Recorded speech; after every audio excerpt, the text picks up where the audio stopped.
I know we're gonna have a few people. I think Don's coming on in a little while, and a few other, and I think Fred and a few, and Jesse usually gets on later.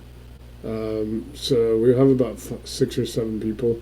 We'll have more tomorrow night because a lot more people. Tomorrow night we're going to pretty much show the infrastructure, more on the GPT, more of the AI stuff, not the RCIC. But I'm going to basically, like I said, I'm going to get my distress signals in Colorado in the jurisdictions that I follow tomorrow. So I'll actually show you guys what kind of data, how much data I get.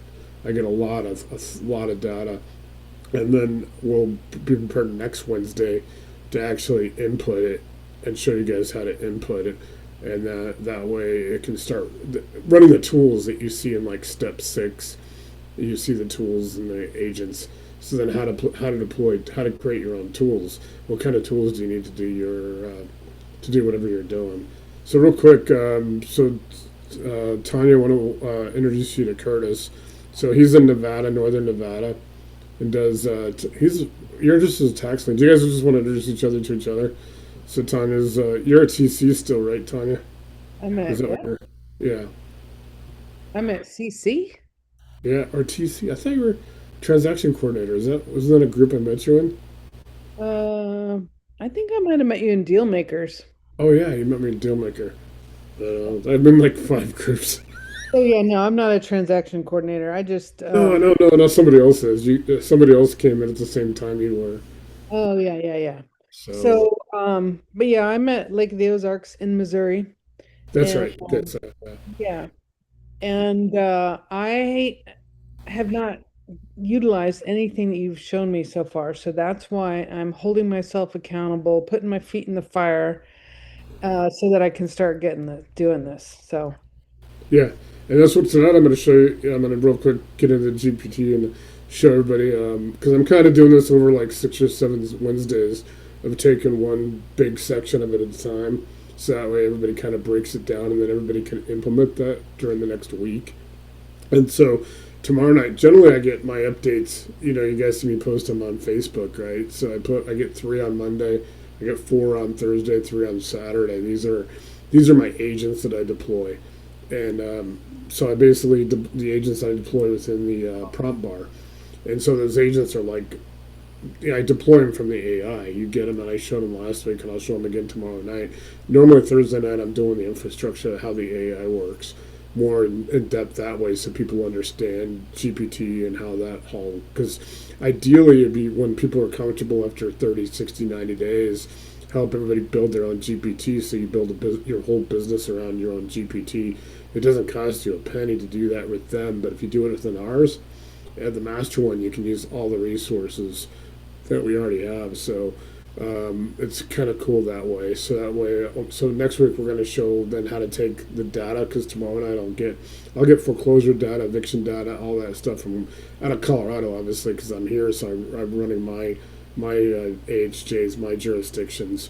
So I'll be able to show people how much I get and where I get. Tonight I'll start showing you guys how to go get that. Tomorrow night I'll have them. We'll do the infrastructure, and then I'll give you guys a week to kind of play around with get your what they call the AHJs, the authority having jurisdiction, county clerks, sheriffs, public trustees, probate courts. Those are all like jurisdictions. So I call it the authority having. That's actually a name. I was an authority having jurisdiction when I was a fire marshal and fire chief because I had the fire code. So any kind of enforcement agency that deals with foreclosures, evictions, probates, anything like that would be an AHJ. So I'm going to kind of break down tonight a little bit of that, and I try to, and then there's only a couple of you. I think we're gonna have a couple of people join us late, and then so if you have any questions, feel free to ask questions. I do have one question at the beginning, and that is, I know you're recording it. Yeah. So to access the recording later, do I do it via Zoom? Because it's telling me that I No, got I will. I put it onto. I process the Zoom and I put it into a YouTube format, so that way people can go to YouTube. And I do most. So I do done a lot of them public. Most of the ones, a lot of them I used to do like private. So for the group, I'll try to do them like where just people that are in the group, like you and like Curtis, can access them only. But I'm trying to share them with. We have a lot of people in the that can't make every Wednesday or every Thursday. Some people on the East Coast, so it's later. I've been doing this like 4 or 5 years, so I know like people have scheduling things, and we've never been able to get a time when everybody can get on. We tried to do one where it was like we did an early session, and the next day do a later session. So the later session, the people on West Coast could be on, and the early session, the people on the East Coast could be on. And that didn't really work too well. I mean, people were still trying to. So I've been playing with it. So the idea is I will get them. I'll get you the Zoom. I mean, I get everybody the Zooms if if you want to. How do you send that link out? I send them. I try to do them if we can get done in an hour and a half. I'll do them the same night, and I'll get them out right away, and I'll get them first to the people who are on the group, and then the next morning I'll put them in. I put them in the Facebook group. There's 2 Facebook groups, and I think I've invited you to them. I do post them in there, but I can also send them. I also try to send them directly to people, and I have been leaving them up on the playlist on YouTube, and I'll make sure you have the YouTube channel. I have been leaving them as public just to make it a little easier because some people have an issue trying to, that way people can go and watch them, and there's like 45 videos that deal just with RCIC that I've done just over the last like 6 months. Whereas I've got about 400 other Zooms on there. Some are private, some are. Yeah, you guys can go back to the first ones I did in 2022 and be like, holy crap, these are much better than this. Because I didn't know how that was gonna work. So yeah, I mean I get them to you however you got them, but the best thing is when you guys come on them, like you get like tonight. I can show you a lot of stuff tonight, and like then on Thursdays.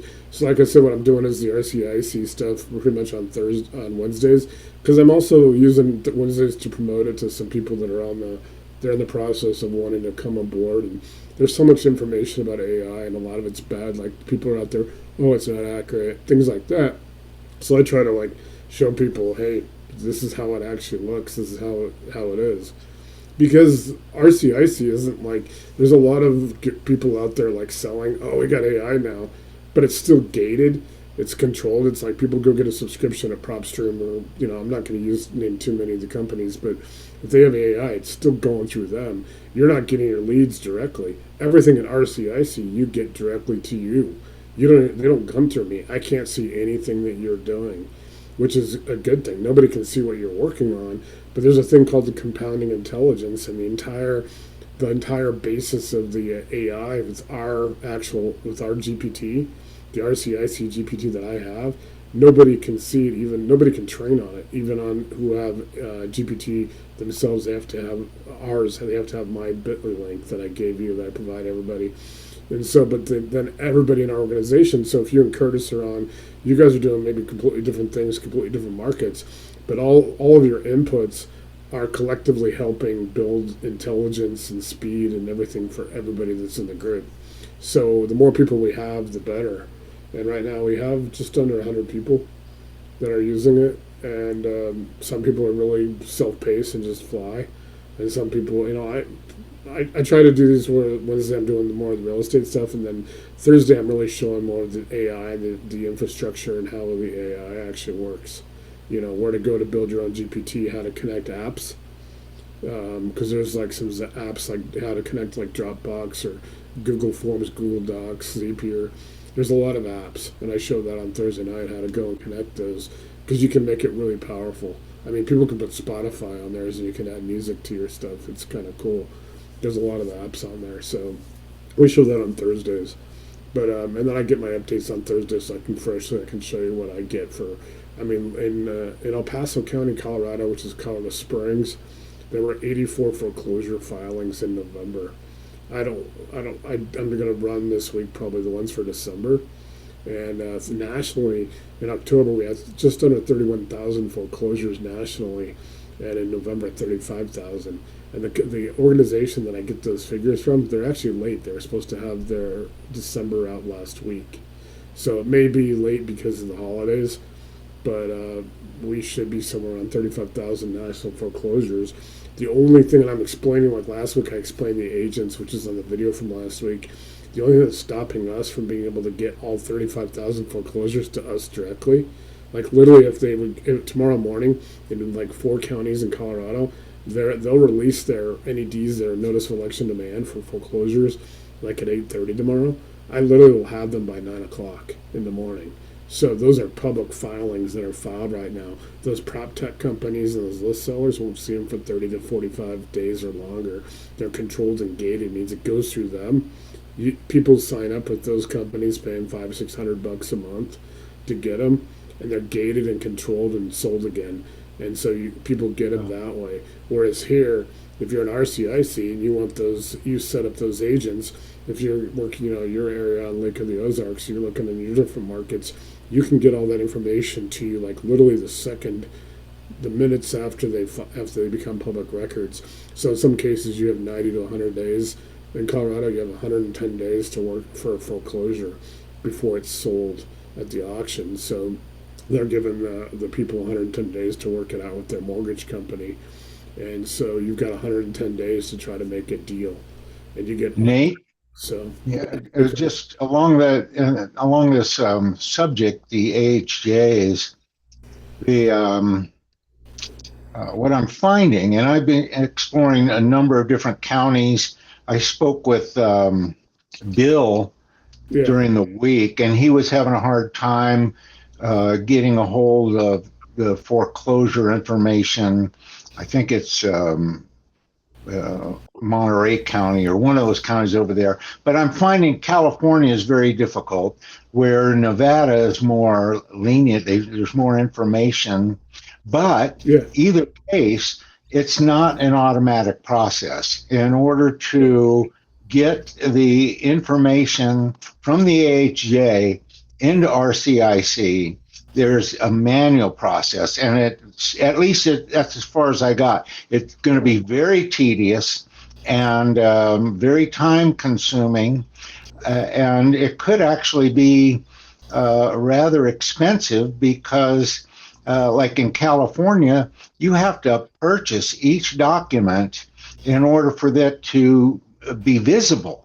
There's no pertinent information on those documents unless you purchase and it is for monetization. These counties want to monetize that information, and they have it bottlenecked.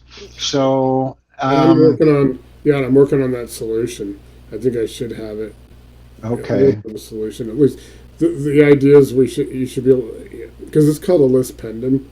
The two words list pendants is the legal process. Pending action. Yeah, that's Latin for a pending action. yeah. I like because it'll come up as list pending, so I try to tell people that's what they're going to see. Yeah, California, Florida, which I was surprised is kind of that way too, because I looked at Orlando, and it was like going through Orange County, then it sends you to it'll do like unincorporated areas. But in Orange County, you go to Orlando and you go to what's that place? Where's the place where Disney World is? Buena Vista. Oh, you're not talking Orange County, California. You're talking Florida. Yeah, because Okay. Florida's the same way. But in Colorado, or like Don's dealing with Georgia, Georgia's a little bit interesting too. So I'm working on the solution. I mean, like I said, Northern California is a little bit frustrating. All of California. I think you're good in Nevada, except Well, you went to Washoe County last week, didn't you? And looked at Washoe County, Reno, Nevada, at the tax liens, and you saw what came up was basically a list, and you had to click on that link to get to the actual file, the visual of the file. And if you offloaded that and then put it into the chat bar, it would read it.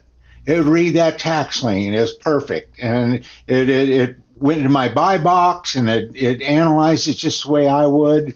And it set up my buy box and analyze it. But to do that one at a time, yeah, that's there's no way to batch it. yeah, that's what I'm saying. Like I said, it'll like RCIC will. That's what I keep telling people to try to do like 90% of the work for people. There's still a little bit of, because even in Colorado, I still got to go and actually save the PDF. The difference here is I can put a PDF with I can put all 84 foreclosures for Colorado Springs in at one time and have it go through. Oh, see, that's beautiful. Yeah. Yeah, and I'm trying to get that solution for everything. I'm trying to figure out how to automate it. Like we're not going to be totally, we're not going to be able to totally 100% automate it. There's No, just no. because of I that. and I'm realizing that now. And the cost, if there were additional costs for, let's say, a county that I'm really interested in, that I want to go big game hunting in that county, it would be worth it to spend a couple $100 to Yeah. pay the county recorder's office to get it in a format where I can just dump it into RCIC. Well, give me those. Don't do it tonight, but like over the weekend, give me the counties that and I'm telling this to anybody. If anybody has any counties like those, let me do that because let me play around with what I'm Okay. with this Well, distress. I'm really tending to think that I'm going to not go into California right now, even though I am in California. I don't really want to deal with those county recorder's office the way they are now. Bill, I think he wants to do foreclosures in California, and if he can crack the code, that'd be great. But Yeah, and I'm working on trying to help him do that and help everybody do that. And what I'm yeah, trying to do is right now is get everybody used to, like I was going to show tonight, the little map I made today. And every week we're going to get a little bit. It's the roads, like I was talking about the interstate highway. yeah, I saw that this morning. That's really a picture's worth 1,000 words. Yeah, next week I'm gonna basically then, as you go down the interstate, you get more off ramps, and you go down next week will be the tools, and then the following week will be the lenders, the following week will be the TCs, and then the rehab and scope of work. I should have put rehab and scope of work, but I've already made I made all the stuff, and I kind of am off one week. So, Yeah. but over the 7 weeks, we're gonna go into comms mode. So every week while you guys are building yours, I'm basically going to give you that next step because that way, 7 or 8 hours, then you guys are building your infrastructure, your ecosystems your way. Because, like I said, we could have 10,000 people in there, and I don't think we'd have 10,000 buy boxes and markets. Right. You No, would I doubt it. you would buy. I was thinking the AHJs last week. I think you mentioned you could have like one county and have five Agents. modes or AHJs. Yeah, Yeah, five, and two counties you could have three. Let's say but right now, I think the way my buy box is that I'm having if I have one county, I'm going to have five AHJs, and they're mixed and matched in a way that I've instructed the buy box to analyze.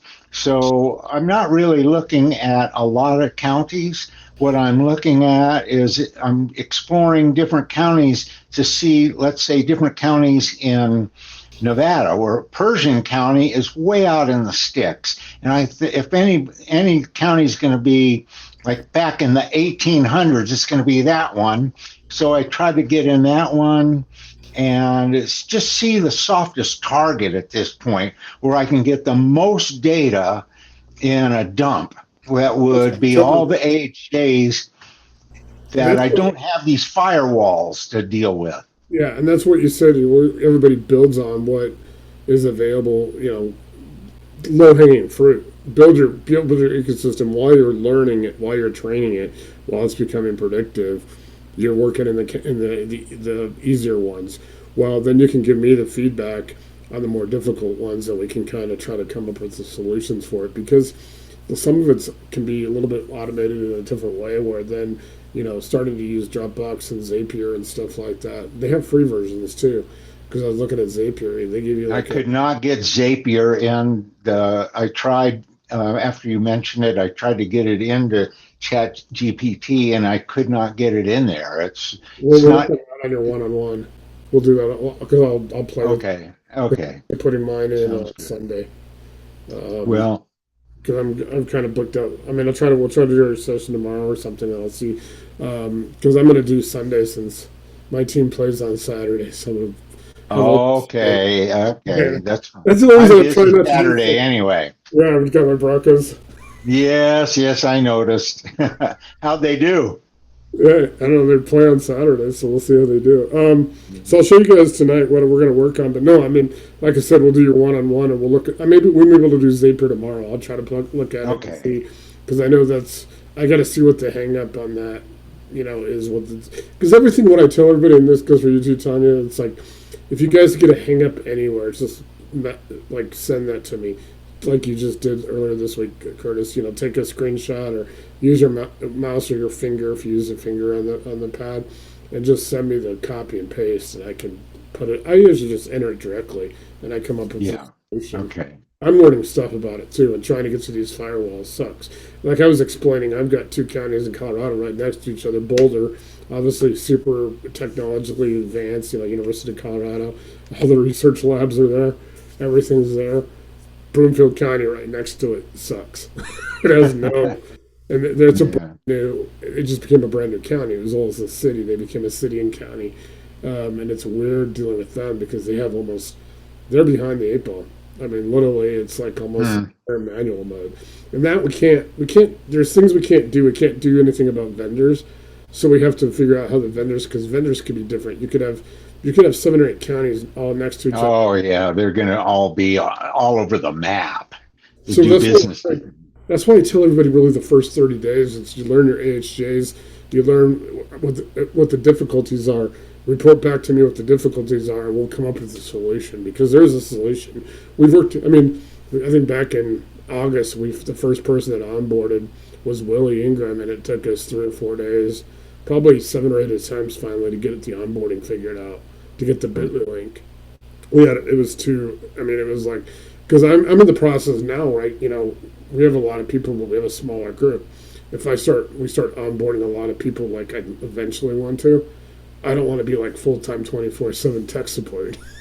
No, no, no. I hear So you. I'm trying to dial into everybody and trying to get like us. Because it's like I don't like putting out all these PDFs too, because people do get confused. That's why in the RCIC Facebook group, I mean, obviously in the associates group, the compound, the main group of the almost 200 people, I've been in there for we've had that 5 years.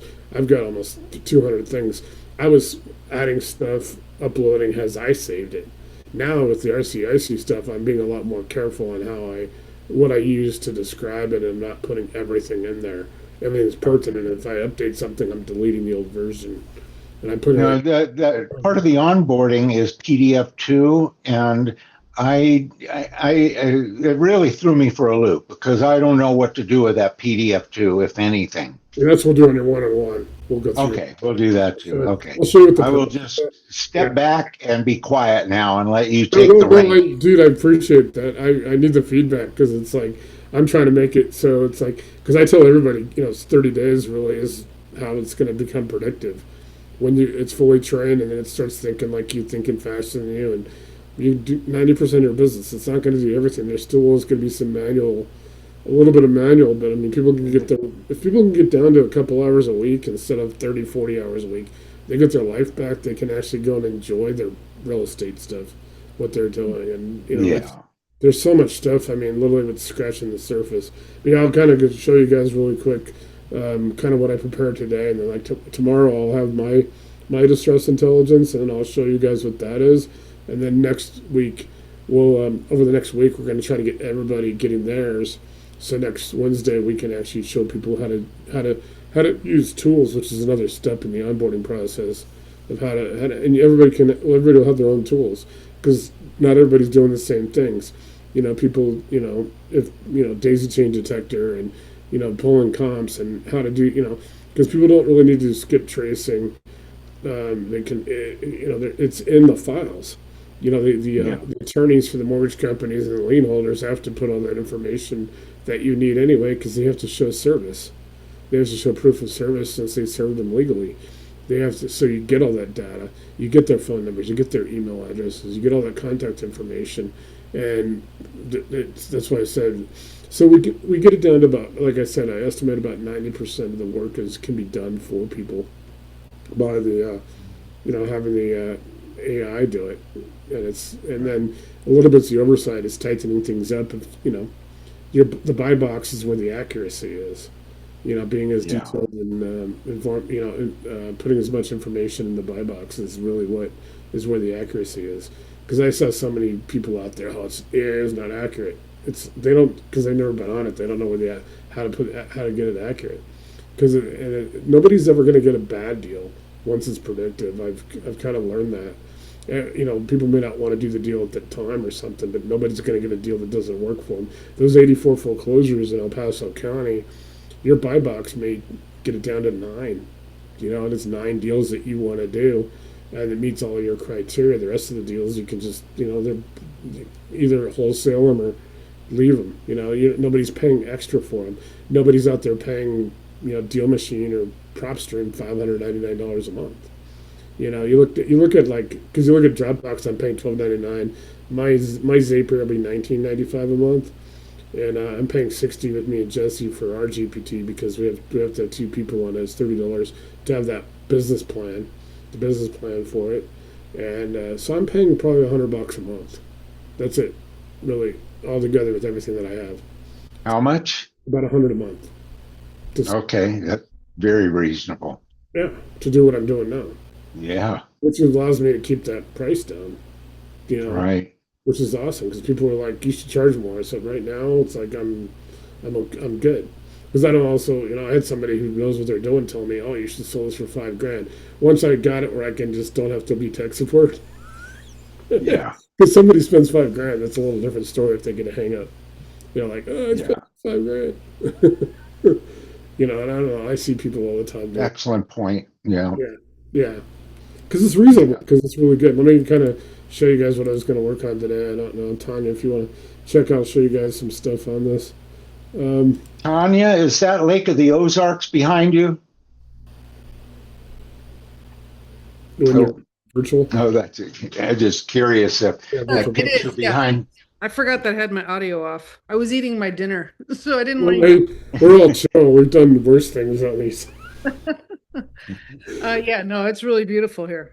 It looks like we've always turned off the recording though. Like when Ari comes back, you guys will meet Ari. He's been with me for 5 or 6 years, and Ari's like awesome. He's like, we have to turn the recording off because we both we both have emergency service backgrounds, and so we get him talking about a lot of stuff after that. It's a pretty good family. So tonight, like I said, we're talking about distress intelligence. So the 2 areas are distress intelligence unit, which is what we named it. Basically, that's like your foreclosures, your evictions, all the vacancies, all the different distress signals. You got every way tax liens, and most of those come out. They get issued by the AHJs. They're public records, so they have to release them to the public. And so people in our organization, by setting up your RCIC and your agents, setting up your buy box and your markets, you can get access to them. It is not like an automatic thing like we're just talking about. Like it's not gonna. I can show you guys a little bit. I'll be able to show it tomorrow night better because I'll get my fresh updates tomorrow, so I can actually show you what it does. Like I'll get my 10 top 25 actionable opportunities. It will have the actual properties on my screen, but it'll also have the links. So it's pretty cool that way. But there's still some manual having to, the off ramps and the on ramps. So obviously, like we've talked about, thinking about RCIC like an interstate highway. You got your off ramps, where your hotels are and your gas stations and all that stuff. Where this, you're going off to, wherever your destination. Your on ramp is always back to RCIC, the GPT, and that's usually just returning right to your screen with that information. In some cases, you can copy and paste. Some cases, you download a PDF or from an AHJ, like a county clerk or a public trustee in Colorado, or a sheriff. If they have sheriff's auctions where you're at, you can download. You can just basically bring those information back and put it in the prompt bar, which is the Ask Anything. Early distress intelligence is something we started. I put together mainly because of Fred. He wanted to get more access, and a couple other people that do what he did. Where can you get access to people that are maybe 1 or 2 months behind on their mortgages or something before it's filed? So there's an early distress intelligence process that is developing, and we're going to go over more into that the next couple of weeks. But generally, we got a lot of distress going on right now. We had 35,000 foreclosure filings nationally in November. I'm expecting it's either going to stay the same or kind of maybe going up a little bit. So when we talk about early distress, the early warning signs before the public sees them. So remember, the public sees them when they become a public record. But those companies, the prop tech companies out there that are selling these $500 a month subscriptions all over and all the real estate groups, they're sending everything to you. It's gated, it's controlled, so it goes to them, and then they basically break down what you want, and they sell it to you. They sell it to 50 other people. It could be a subscription. So you actually get these directly, like as soon as the county clerk puts them out there on their website. It's a public record, so you have up to 110 days in some states to actually make a deal with the homeowner, or failing that, make it. You have the information, you have the case number. You can go directly to the mortgage company lien holder, or in some cases even their attorney, because their attorney's on there. Because most of them are handling it. They're not handling it themselves. When you see Bank of America, it's Bank of America as an attorney that's filing that. Locally. So they have law firms that will file locally. So it's kind of cool. So On that yeah, that bullet point that it says market signals DOM creep. What is that? that's basically anything that's like I can't remember exactly what DOM is, but Based on market. yeah, days on market. Yeah, yeah, That means like getting yeah, longer, basically. yeah. How many days on market? You get your price cuts, your seller psychology, but yeah, it's days on market. Okay. How many markets are, it's your time frame. Early, distress intelligence. So you want to Okay. have early conversations because it's a trust advantage. So the key line here is, if you wait for foreclosure notices, you're late. We're talking about that now. Anything like, if you're able to get this distress intelligence or early distress intelligence, you're never late. When you're getting the stuff through a prop tech company, not only could they be selling it to 50 other people in that market, it's, now they're going to be getting it 30 to 45 days before anybody in our group. And I don't know how many other groups are doing this. I've yet. I joke with everybody. Imagine what's in my inbox or what I see in my algorithm. Like it's like I see everything, and I have not seen one company yet doing AI. Even if they're using AI, they're still using it. It's still going through them. Nothing's going through me. It's like I don't see anything. That's why I always tell you guys, if there's a hang up or there's an issue, you need something, take a screenshot or something, get it to me so I can go in and solve the problem. And I'm good at doing that. That term days on market, I always relate that to a valuation metric, where if you have a value of a property that, it depends on how long you want it on the market. You could fire sale it overnight, or if you want to hold on to it for a year, you're going to price it different. So that's what I didn't relate it to a market creep like that. So thank you for that. Yeah. So yeah, it's like it's kind of cool. So we talk about like two different types of distress. Early distress, they're behind 1 or 2 months. They're probably getting calls from the mortgage company. If we're this is what I'm developing with Fred and some other people for the group, people should be able to lock in and start developing that. That's going to be more of a scraping thing, whereas you're not allowed to really scrape with the AHJs and stuff, mainly because you guys know, like, all those captchas and things are there to design to keep bots and stuff from just going to get that information. You still, like we were just talking about, in some cases there are some jurisdictions out there that make you pay for things, like you just mentioned, Curtis. There's some that you just have to go in and register. They want to know who's on it, so you got to put in your name and your email and maybe check some things that you agree to this or whatever, or do some captcha puzzles. There's a lot of jurisdictions like that. They just want to make sure that people are human that are doing this. So, but you can get all the information in the world. I mean, it's all public record. It's awesome. The courts tend to be, like on probate courts cases, it tends to be the more difficult ones, even for us. I mean, they're still reasonable, but you're going through a court process. And probate, they're a little bit more empathetic to people, obviously, than somebody who just didn't pay their You mortgage. find in bankruptcies the same way? Is Yeah, that but I see a lot of bankruptcy.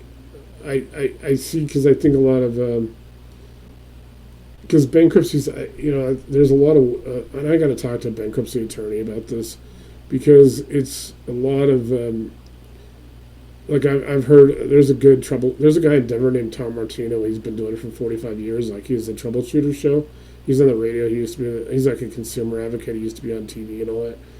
He's got a big network. I mean, the guy's awesome. He's been around a while. He has his staff that works for him, and he talks about the bank. He has bankruptcy attorneys on, and they can strip like the second lien away or second mortgage away to bankruptcy. But a lot of the bankruptcies, they try to structure it so people can keep their homes. So a lot of them aren't going to foreclosure. Is my take on it. I need to clarify that with one of his bank. I've got to call into him about that home base that I've been talking about that I also built as a side piece to this, because he's interested in that. So I'm going to see if I can get a bankruptcy attorney to talk to him about how that works for distress. But right now, we're looking mostly at foreclosure, evictions. We're looking at probate.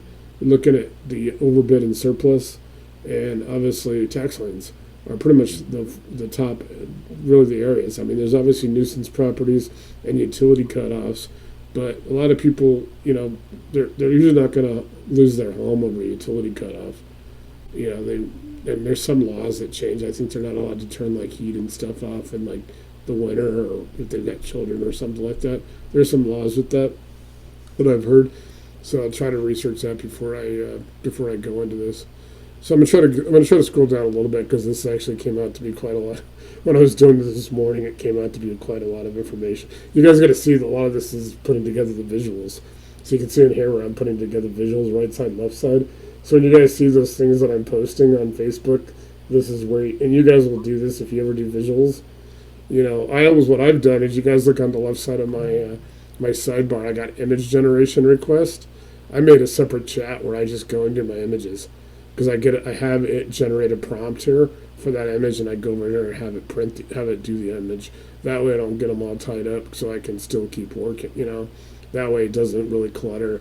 Because like I was talking about like last week, this is a new chat. I just opened this actually this morning, and so a lot of times if you guys see chats and you're in there for like a week or 10 days, like as much as I am, where I'm on there 4 or 5 hours a day straight working on this for everybody, it can fill up, and then it becomes cluttered, and then it slows, and then it's almost like a little buffering thing.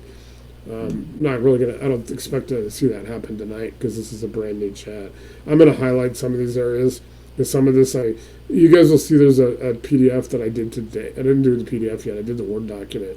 I posted in the Facebook group as a draft, because the PDF generator for ChatGPT for OpenAI was down, so I couldn't. It took me about 3 tries, and finally I just made a Word document. So I have it saved. I did post it so people can know, but tomorrow I'm going to convert it to a PDF. So a lot of this information that I'm just scrolling down right now, I'm just going to go to the parts that I was going to talk to you about, so you guys know there's going to be a PDF that's going to cover because I normally put these PDFs out the next day. So people are on there, your head's kind of spinning what you saw on Wednesday or Thursday, and the next day you get a PDF, and then it makes sense. So you saw that little the map I made today with the roads, the interstate. So the interstate module. So you look at agents. Agents are your drivers, your operators are traffic control. That's you, your traffic control, and the deals are vehicles. So you think about RCIC as an interstate highway. Distress, opportunity, and volume are always moving. And so the difference between chaos and scale is how cleanly you manage the ramps. So you got on-ramps, intake and activation. You get your agents and your deals moving. You got lead intake. You got distress intelligence, distress identification. You got agent assignment. Your agents are obviously deployed to your prompts bar right down in here. I don't know I know you saw this last week, Curtis, but I don't know, Tanya. So if you go down here to ask anything and you go down to the more, you go up here to agent mode. I'll show this tomorrow night more, and if you're not on it, then I'll make sure you have the video on it. But you go to agent mode here, and that's where you deploy your agents, and you get 40 a month. So what we've talked about is you could deploy one agent to say, I'm in Colorado, I deploy one agent to go and search these AHJs for foreclosures, and I got 7 or 8 counties in the Denver area that agent goes in. Every Thursday I get those counties. I get Jefferson County, I get El Paso County, I get Denver County, Adams County, Boulder County. I get literally if you guys look at the Denver map, if you've never been here before, if you look on Colorado, I get everything from Fort Collins down south to Pueblo, and I go to Summit County, which is like Keystone, Breckenridge, the first ski resorts west of Denver, about 50 miles, all the way to about Lyman, which is about 75, 80 miles east of Denver. just out of the middle of nowhere. So I basically have all the counties that service those markets. So you guys, a lot of people will see those tomorrow night because I'll be showing you what I get out of those counties. So that's my lead intake, and that's what my agents are doing. My agents aren't like yours because I'm priming the market. So tomorrow night you'll see that I actually have some gaps. The only reason I have gaps is because I haven't my buy box is really just to get information to all of you and how to flow it. I'm in developer mode. That's why you see this orange. You probably won't see that in you definitely won't see it in yours because it only comes in the business and the pro plan, which I have the workspace. So I'm basically getting all the information and process to all of you and how to set your buy boxes up and how to, then you get the actual information. Though I still get all the county and all that information, there's still some, but I'll show you tomorrow night what I get. I get 4, you'll see right here. There's that's from last week, the Thursday market update. I get a nationwide data, I have some data gapes, because what I was doing before, I identified 50 markets nationwide, going to 200. So you can imagine that 50, Atlanta, Boston, Denver, Los Angeles, we're going to start then the secondary, expand that to 100 and then go get the sub-markets. And that way there's 6,513 zip codes now. There probably will be 25 or 30,000 zip codes that my agents are basically just going to go through and let's just start churning. It's basically so when somebody comes on from Alabama, or which Fred is, and we got, Don from Georgia, people come on from those states. We already know the process of those markets, so I can generate a market guide for you. I can do one for any market. That's usually the day after you've onboarded with the first PDF. That way I can put together, here's a market guide and choose 3 to 5 counties. Don't go too much. If you're going to go to 25 or 30 counties or go nationally, do it over time. Do it over a couple months. Add. You can always add because otherwise it gets clustered. You want to dial in. You want to think of it, like you think of it as an interstate highway. I also think about it as like a funnel for oil change or a funnel used in cooking. All this information is going to the top of the funnel. When it comes out, it's refined. If you keep adding stuff to it, then you've got to let it kind of refine and sift and come out the bottom. And that's when it's really refined. This thing doesn't happen overnight. It literally is taken, I think the fastest people have become predictive is within about 2.5 weeks.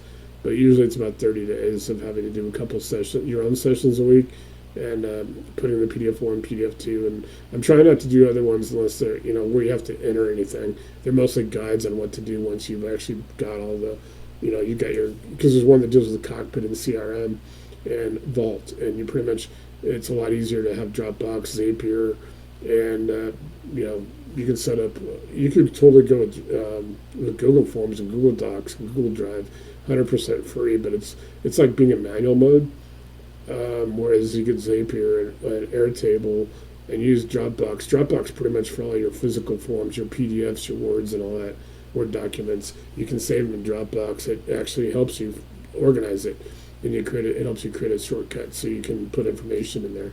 Sometimes you have to go and still add it manually, but the GPT and RCIC will actually tell you how to set it up, and you can go do it in like 30 seconds. Like I said, so the Dropbox, for instance, that would be where you would take your AHJ information, put it into the Dropbox in your whatever filing system you develop, and then from there you can put it into the RCIC.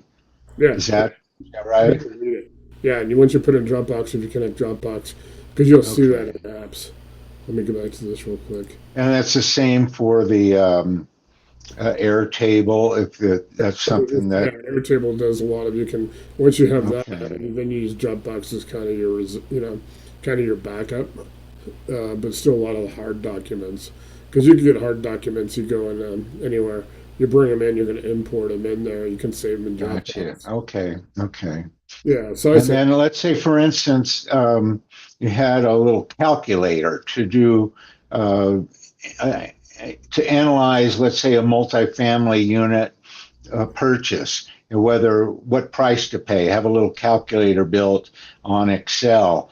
Can I put that into RCIC as part of the? Can it access? Yeah, and you can edit if you edit physically like Dropbox or Airtable.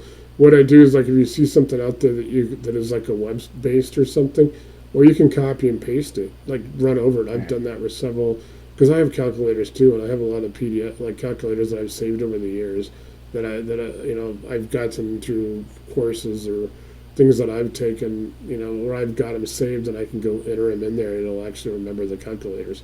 Literally all the math and stuff is in there. I've put a lot of Yeah. stuff in there because I put in a huge detailed syndication. I mean, if I showed you guys my library, like maybe I'll do that tomorrow night. I'll actually go through and show you what I got. People will be blown away by like how much stuff I got. Go look at Files tab in the Private Money Associates Facebook group that you're all in, and you'll see everything that I've added. Imagine that I probably got about 5 times that in saved that I haven't that because there's a lot of stuff, a lot of deals. I put a lot of HUDs in there. I put a 400-page workbook in there. I didn't put it in page by page. I just sent it the workbook and read it in like a minute. Well, it's got all that information in there, and you all can access it. So these are your apps. I think you saw this last week, probably, Curtis. But Tanya, this is the apps you can connect it to. You find those in your prompt bar as well. Like you got Airtable, we just talked about. There's a free version of it, but people won't. By the time people need the paid version, you got a lot of deals going. You got Canva. People who are doing restaurants and stuff can do that. You can do travel with Booking.com and Expedia using this. You got Spotify, you got TripAdvisor. But what I talk about is like, a lot of people don't like doing Zillow and all that for investing. But when you guys get down to rehab and scope of work, just use Zillow and Redfin and Realtor.com and all that to get your pictures.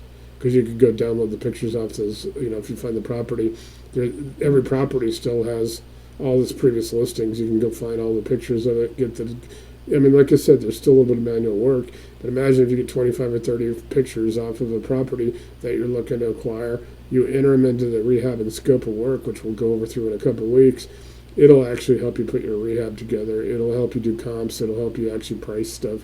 It actually can, it can't certify it, but it has detected, and I ask it all the time when I've been testing stuff. It could detect like possible mold and possible water damage, possible code issues. Wouldn't you like to have that at least alert it? It's not gonna solve it, but it can give you an idea that maybe then you feel better about calling an expert. But the apps you want, obviously, like I said, you want Airtable, and you want to get you can connect your Google to it, all your Google stuff. So that's your featured ones.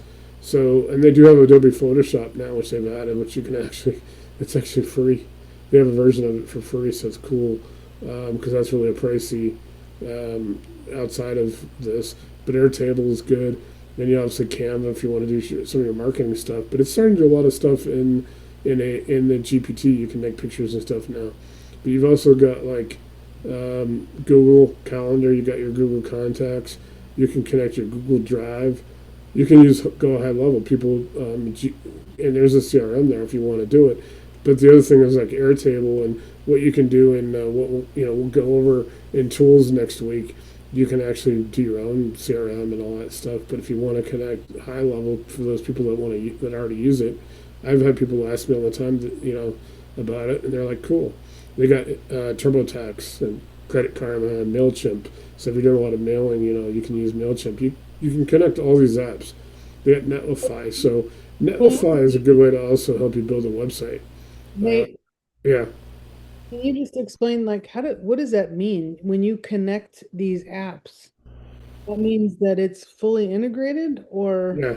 You can integrate these to like Notion's one that you might use because Notion comes up a lot. So you got PitchBook if you're out there going to be doing like big, like you're doing syndications. You're out there buying complexes, apartment complexes. You could use PitchBook to help you make a professional presentation for like for investors. People, you got Stripe for payment information. So you connect to Zoho. It's for CRM, it's other records. So you got a lot of things. You got Teams, you got Slack. You got all these different things that you can add, and you can go. Here's Zoom. So I'm going to connect Zoom because we use it all the time. So that'll make it a lot easier. But you can whatever you for your RCIC, but also your own other GC, whatever else is doing on GPT, because you can do a lot of other stuff with it on your own outside of you obviously. Then you can connect all these, so it can help you with your productivity and stuff. You got into it. things like that for if you want to keep, manage your business, all your expenses, you can set that up. And see, this totally becomes like your whole CRM, your business system, your back end, your front end for all your marketing and stuff. I'm doing like a cursory, just showing you guys the apps because I want to make sure that people, go spend some time on this on your own. But like I said, you can get into all kinds of stuff. Uber Eats, Uber. It's like DoorDash. So I mean, you got all your lifestyle stuff. Just eliminate the need for PropStream? Yeah, no, PropStream and all them are not. There's none of those apps that are out there. Those prop tech companies that I talk about. There's nothing in there that I can that you can connect to those. Other than the only one that's really real estate related is Zillow. Or it's so I don't know. I haven't found too much. I mean, I think we're actually light years ahead of anybody else trying to do anything with AI as far as real estate goes, investing wise anyway. I see people all the time, and like I said, I'm waiting for someone to come along and start doing anything close to what I'm doing because I see like my algorithm brings me everything. I joke about like when they talk about like the spring fashion line, like every Friday I get the new line of wholesaler gurus out, and I get to see who they are, and they usually just have copied each other. So what I've also done, it's just like this, I go through and I talk about copy and pasting. I'll go through and copy and paste their entire, and I'll try to, and I'm not bringing it here to copy anything, but like their funnels or their Facebooks or their websites. Then I'll enter it into here and I'll ask it to reverse engineer it. I've put in 300 or something, everything, covering everything, wholesaling, lending, all that, in there just to pick things apart to go, what are they doing? And a lot of them are funnels. People are doing like, yeah, join for $7 for a trial, things like that. And everybody's good. I mean, I respect everybody.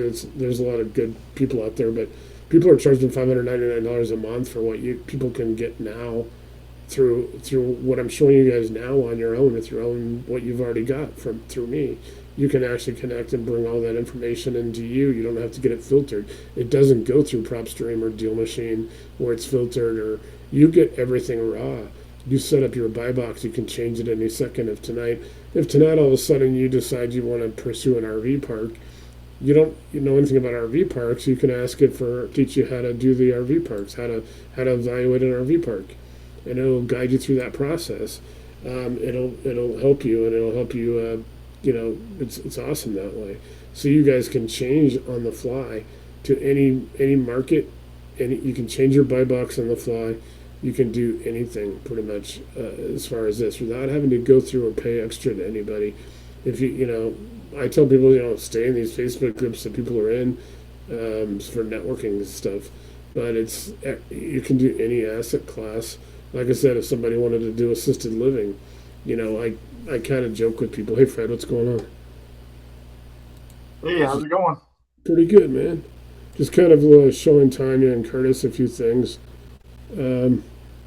So glad you were able to connect that on when you told me you were having that issue, and then you got it, the light came on or whatever on the system. Yeah, I was paying the stupid tax for that one. No, that's all. No, everybody does that. Like I said, everybody gets at least some hang up, and I try to help everybody because it's all different. Everybody's got something that just like they're going in a direction and it's a pause. So everybody does the right thing. You did the right thing. Curtis did the right thing when he told me this morning we're doing a one-on-one tomorrow.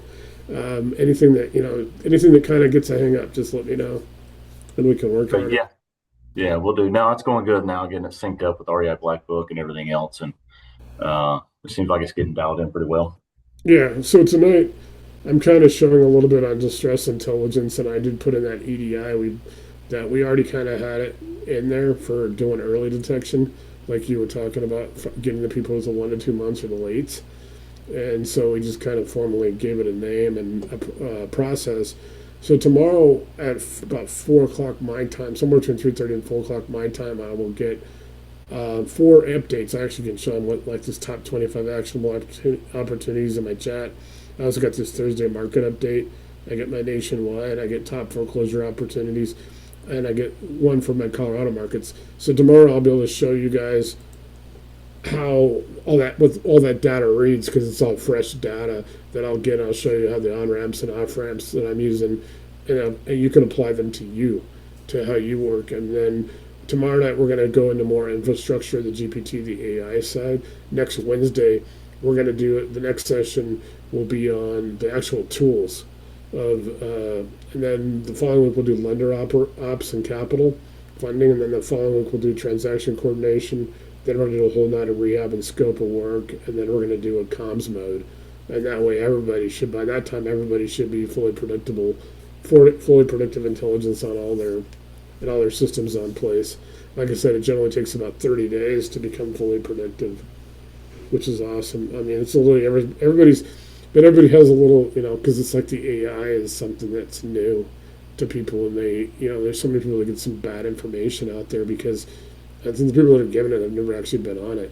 It's as accurate as a buy box. So when people put in their buy box, it's really accurate. So like I was talking about earlier, real quick, I'll show you guys. Let me go ahead and add that picture. Did I show you? Okay.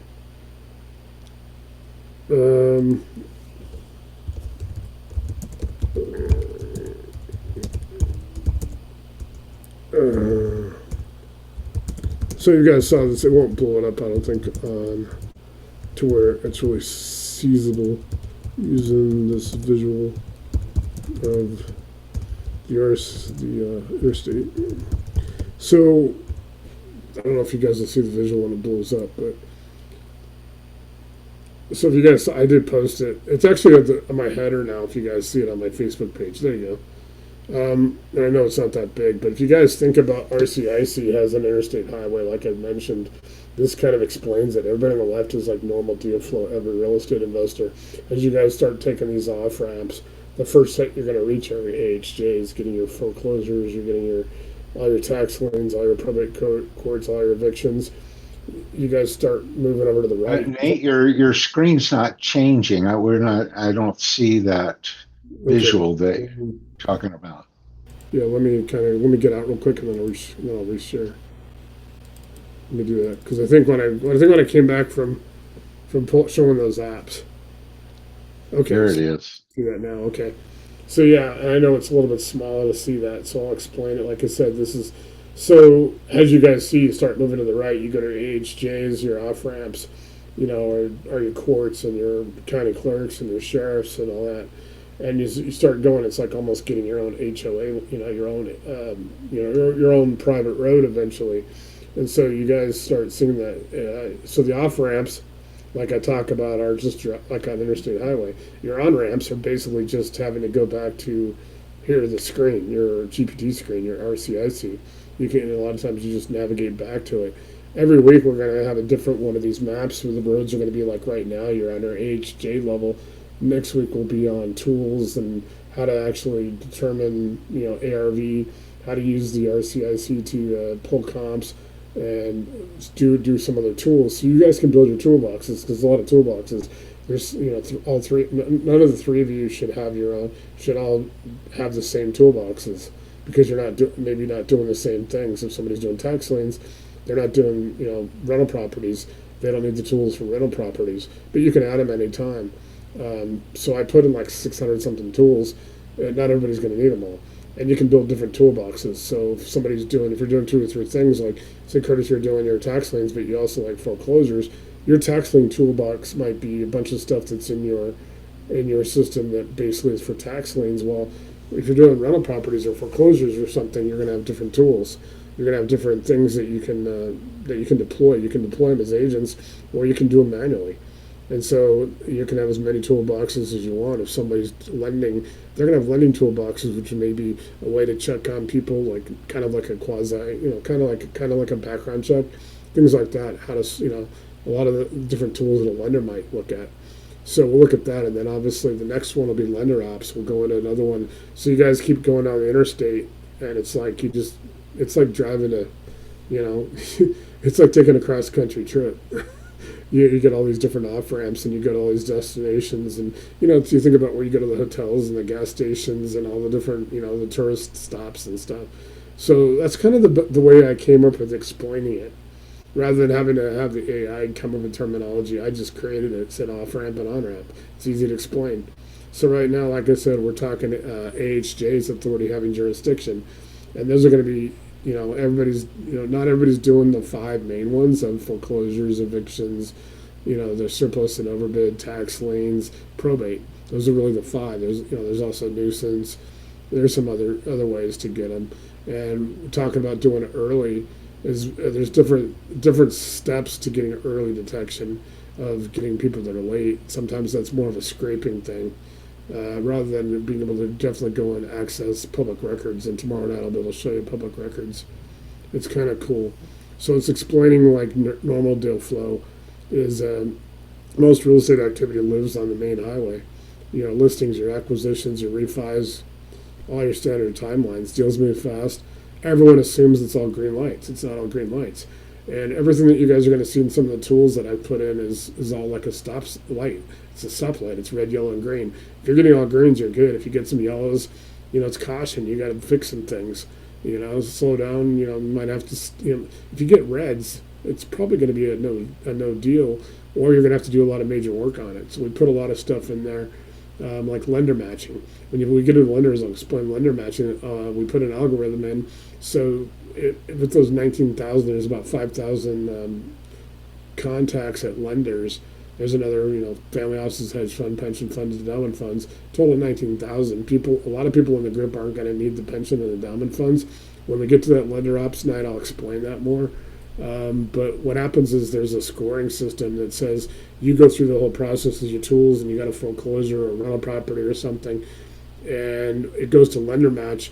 You've already made your offer, and you can get all this done. You should be able, if you get the AHJs, you get your NEDs, your notice of election demand, or you get those at 9 o'clock. You could literally be by noon have your offers out and have your preliminary your lenders, because it's not actually applying for the lenders. Most of the lenders are from databases, but you can prepare all your lender information. It'll score it and say what 5 lenders can do this deal in Texas right now. It's a foreclosure. It's going to pull out of those leads, and it's going to give you 5 lenders. It's going to go through all the information that we have on those lenders. Some of it's from their websites, and a lot of it, through different databases that I have. And I'll show you those, and you guys can all access them if you guys want the databases. But it takes about 3 emails for me to send them to you, because they're that extensive. You guys get a lot of information that you can just do on your own, or just let RCIC do it, because it'll actually score it from 0 to 100. And if you're in the 90 to 100, well, that's like getting an A in school. 80 to 89 is a B. Well, if you get down a C, you get down a D, you're probably looking at not a good deal. So that's kind of how that works when we get into lender ops, which will be in 2 weeks from tonight, which is pretty cool. Like I said, if you can imagine being able to access 30 to 35,000 foreclosures a month, which is what we had in October and November. The only thing that's stopping our group is everybody only has 40 agents. If we had if you had 1,000 people and everybody just put 10 of their 40 agents into into their distress intelligence, their AHJs pulling the foreclosure leads, and their markets pulling whatever they're doing, probates, tax liens. Think about how many 10,000, 15,000 markets we could own a lot of the real estate data, because people are getting that information. I'll show you guys tomorrow. The information I get tomorrow in Colorado from mine that I've set up is literally some of the counties here will have issued it at 8:30 tomorrow at 9 o'clock in the morning when the county is open for business. It becomes a public record, and you have that kind of access. And if you're doing the early intelligence like you are, Fred, you'll be able to start getting the lates and stuff. The worst case scenario in your case is you're getting stuff at still 110 days before the foreclosure auction, or a lot of times you're going to beat the prop tech companies and the list sellers by 30 to 45 days, because I don't think and those companies, like I was talking about earlier without really naming them, charging $599 a month, you're giving them what you're looking for. They're filtering it, and they're giving you, it still goes through them. It's controlled. There is not a single thing in RCIC that I see that you guys are doing. That's why I'd ask you when there's a little hang up, copy and paste, send it to me, because I can't actually go in and see your account, anything you do. The interesting thing is, if you guys see down, I don't know if you can read down to that last line at the bottom. It says ChatGPT can make mistakes. You guys have that on your own screen. OpenAI doesn't use Nate Marshall's workspace data to train its models. Nobody can train. Nobody outside of our GPT, out of RCIC, can see anything. But the collective, so Fred, you are on with Curtis and Tanya, and you guys are all working right now, let's say, on your own deals. The information you are putting in is all maybe all different markets, different buy boxes, you're in different asset classes, whatever. But the intelligence from all that actually combines and it compounds and it helps everybody. So it's really incredible. That's what's one of the best things about it. It's 100% safe and secure. I don't think I don't know if OpenAI can be hacked. So I found it to be, like I said, I have not yet found. I see people now, some of these some of these gurus and stuff. Oh, we're using AI now. I go and I research it, and it said it's still going through them. Everything is going to you directly, so you can act on it at 9 o'clock in the morning tomorrow. If your AHJ releases an NED, or if it's a list pending because of it's a judicial state like California, you can act on it without having to have anybody. They're not going to charge you anything extra for it. And all the skip tracing, you don't really need to do any skip tracing because you're getting all that information. The mortgage company has to put that information in the filings. And I'll have those filings, my fresh filings tomorrow, so I can actually show you what they look like. And then we'll try to do your the market leads. Like Fred, another thing I was going to ask you about, because after you got your thing worked out, is send me like 4 or 5 counties, like, where you like. Just to start with, if you're working in more counties than that, just prioritize 5 counties you really like. Get me them in the zip codes. I'll make a market guide for you that should also help you in this next phase. And everybody has market, you put in your markets and you start getting your AHJs primed. And like we were talking about earlier when we first started tonight, Curtis, your issue with, in those places in California that are charging. And unfortunately, I don't know if we're going to be able to do anything about that. They're still going to charge money for it. Most don't. I mean, that's the first time I've heard that. So I'll have to talk to Bill and see what he's looking at on that, and get the information from those counties. I'll put them on myself. Most places they at least ask you to register. A worst case scenario of that registering so they know who you are, but it doesn't cost They them. don't really care about your registration. They just want your money. Yeah, it's California. I mean, Yeah. yeah. That's they do that for everything. Unfortunately, my state could go that way because there's a lot of people out here that are, our state's kind of like, without getting into politics, it's kind of got some people that are kind of wanting to control rent and things like that. But it's still, Hey, Nate, that's one question I did have when I was going through this. yeah, Uh, I was putting in my counties, and right now because I work 2 counties, but I was gonna expand this out, and as I was setting it up, it was advising me against going more than 2 counties right now. It was saying, hey, concentrate on these 2, because we get out in some rural counties, and it was saying it may clutter dashboards and everything up. yeah. And for that case, there you can, like, you are still in charge of it. So what I would do is see if you can trigger that again, and then just copy and paste it. Like, take a screenshot or just run your mouse over it, send it to me on my messenger. I'll enter it directly and get a solution for that. Okay, yeah, I Yeah. can force it to do it. It'll go in and do it. But No, it was no, saying, because everything, you are still the boss. I mean, it tells you a lot of things to do. There's things that still tells me, I'm like, I already know I can do this. yeah, You need yeah. to, So I yeah, think it was saying, hey, there's some. Now it put some checks in there as far as, hey, if you hit this, and this, then that would be, hey, let's add like Morgan County. Let's add that one. yeah. But until we hit those gates, let's just leave that out, And which I'm that's fine why, with that too. yeah, yeah. And you're doing the right thing. It's like I said, it's just, it's whenever you guys get a snag, though, and you can't just, like I said, I tell people that's usually the best. Obviously I'm in Colorado, you're where you're at, so I'm 2 hours behind you. But from 8 o'clock to 12 o'clock, most 7 days a week generally, I will be on my laptop, and that's the best time when you can just send me something, message or hit me up. Hey Nate, I got this. So give it to me right now. I'll generally solve it for you right then. I mean, literally while I'm on there because it's helping everybody. Like this thing that Bill's been in, in it for a while in Northern California. Like I said, Curtis was talking about the problem. I got to reach out to Bill tomorrow. He usually comes on Thursday nights, but I'll see. Like in his, they're charging money.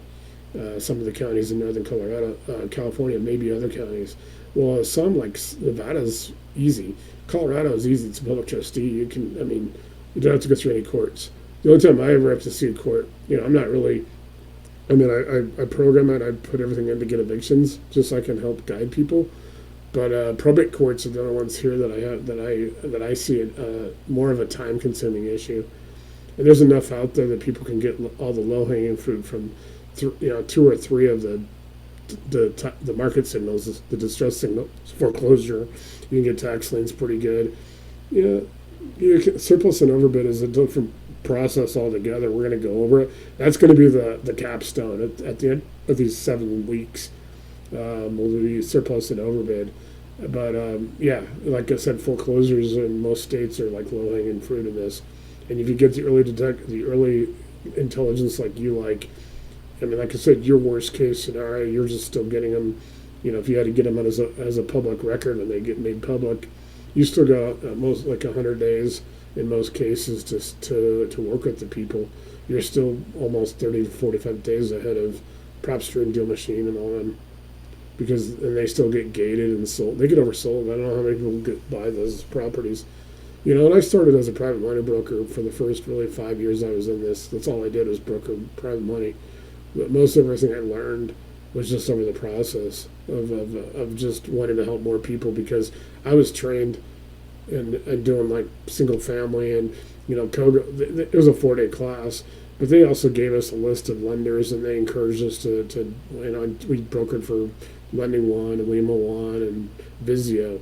I probably had 10 or 12 lenders that I primarily brokered for, because I wanted to be able to shop deals for people, and I always worked on contingency, so I don't get paid unless somebody got funded, unless the deal got closed. And so I learned a lot of stuff just over the years that you guys are benefiting from. And then I literally could go in and show you guys my desktop, and there's a lot of tools. If you guys want to go, let me give it to you in chat. You guys can write this down. I mean, I can give it to you manually, but let me make sure I can give this to everyone. If you guys go to the Patreon, and I do have a link to give you guys free access to everything that I have there for a year. They don't have, but you guys don't need that because you guys are in this. But I mean, if you guys want to go to like Get Home Base or something, but if you guys want to see some of the resources, don't get them off there because they're already in RCIC. But there's the website right there for the Patreon, and go look at the shop that I have, and you go look at all those like ebooks. There's only 10% of the ebooks and the white papers and stuff that I have there for just people to get them. You guys have all access to them. I have them at RCIC. And also, if you guys like, hey, you like the RV book and you just want it, I'll send it to you. I mean, you guys are already in the system. You get everything no matter what. So if you guys see something on there you want, just let me know. I can send it to you right away. I got so much. I mean, I'm probably at like 10% of everything I have. Let me see if I can show you guys. This is actually like my desktop, so you guys can see like the capital confidence pyramid. I got a broker presentation. It's pretty extensive in the PowerPoint. These are all like parts of the ebook, chapter 1, chapter 3, all the different chapters, capital clarity. And we got all the creative closer. There's an ebook there. This is one of the, I can give you this combined capital sources. It's a lender database. You guys get into like finish. This is all the stuff for hard money lenders list. There's a whole bunch of stuff. Legacy living is for residential assisted living. So all these are like ebooks and stuff I read. If you guys look at these for 5, these are like 172 pages. That is my student workbook from when I took the private money broker class. All this is, and I've put all that into RCIC. And that's pretty cool. So you can access a lot of stuff in here. There's a predictive playbook. This is actually the PDF too that I worked on. I'll put some. I got all this stuff in here. This is all the multifamily. We got the deal. We got calculators. I got deal, and I put all this stuff in RCIC. So you guys should be able to start accessing. That's what I'll be showing over the next couple of weeks. Stored value. There's like a bunch of stuff. Flip factors is how to flip sustainable cash flows for rental properties. So you guys go look at that website on Patreon that I just showed you, and you guys can see all the try to get back to there you guys go. Let me try to stop sharing. I have to reshare again.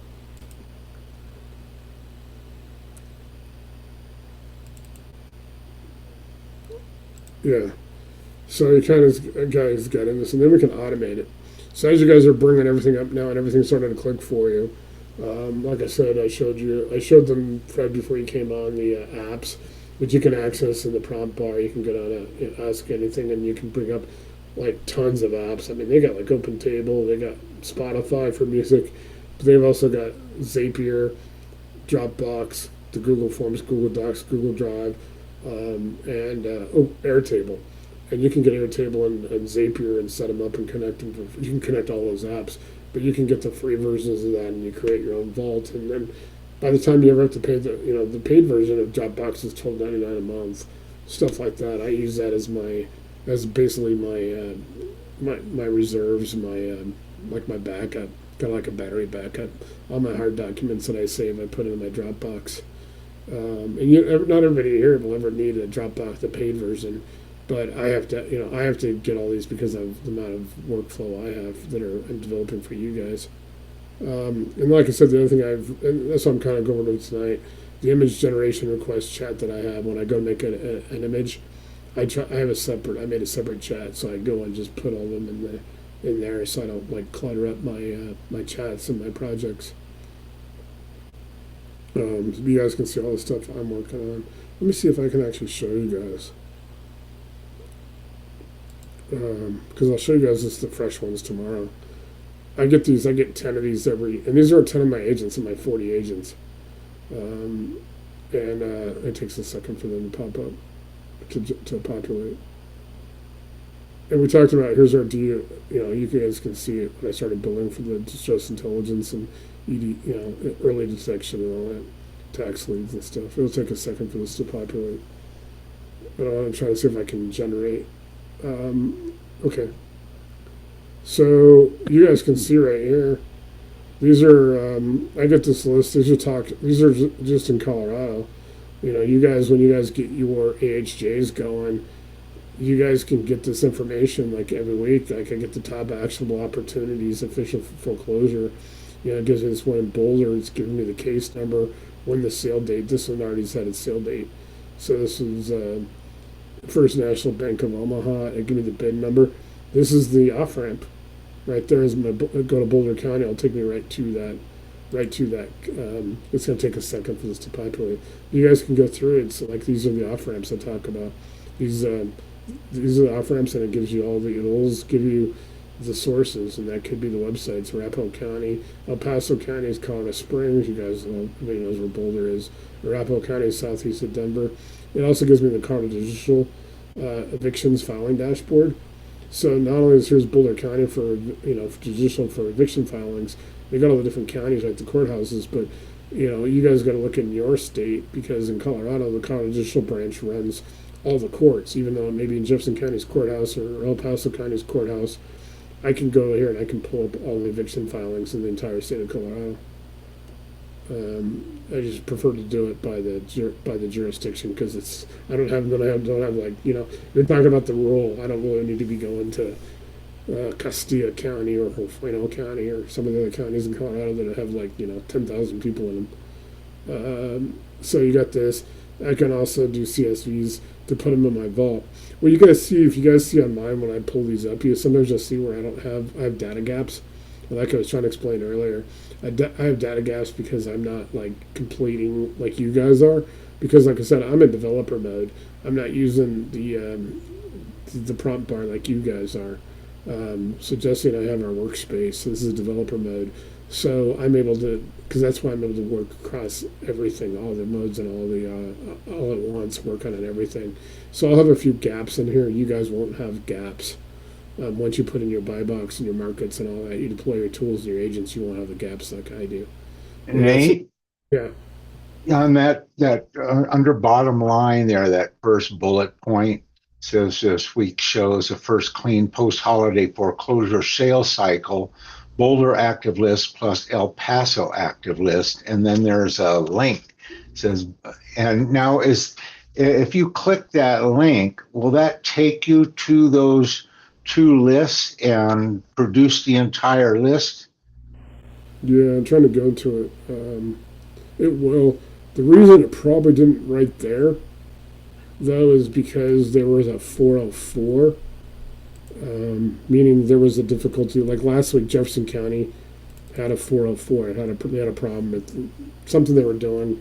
Well, barring the technical difficulties that we're having now, what would you expect to see if it was working right without an error? What would an error-free result look like? Let me try to generate one, because it'll actually take you right to the AHJ's website. In some cases, right to. Let me see real quick. Can you connect me to El Paso County, Colorado, Med filings? Show me the off ramp. Show me the off ramp.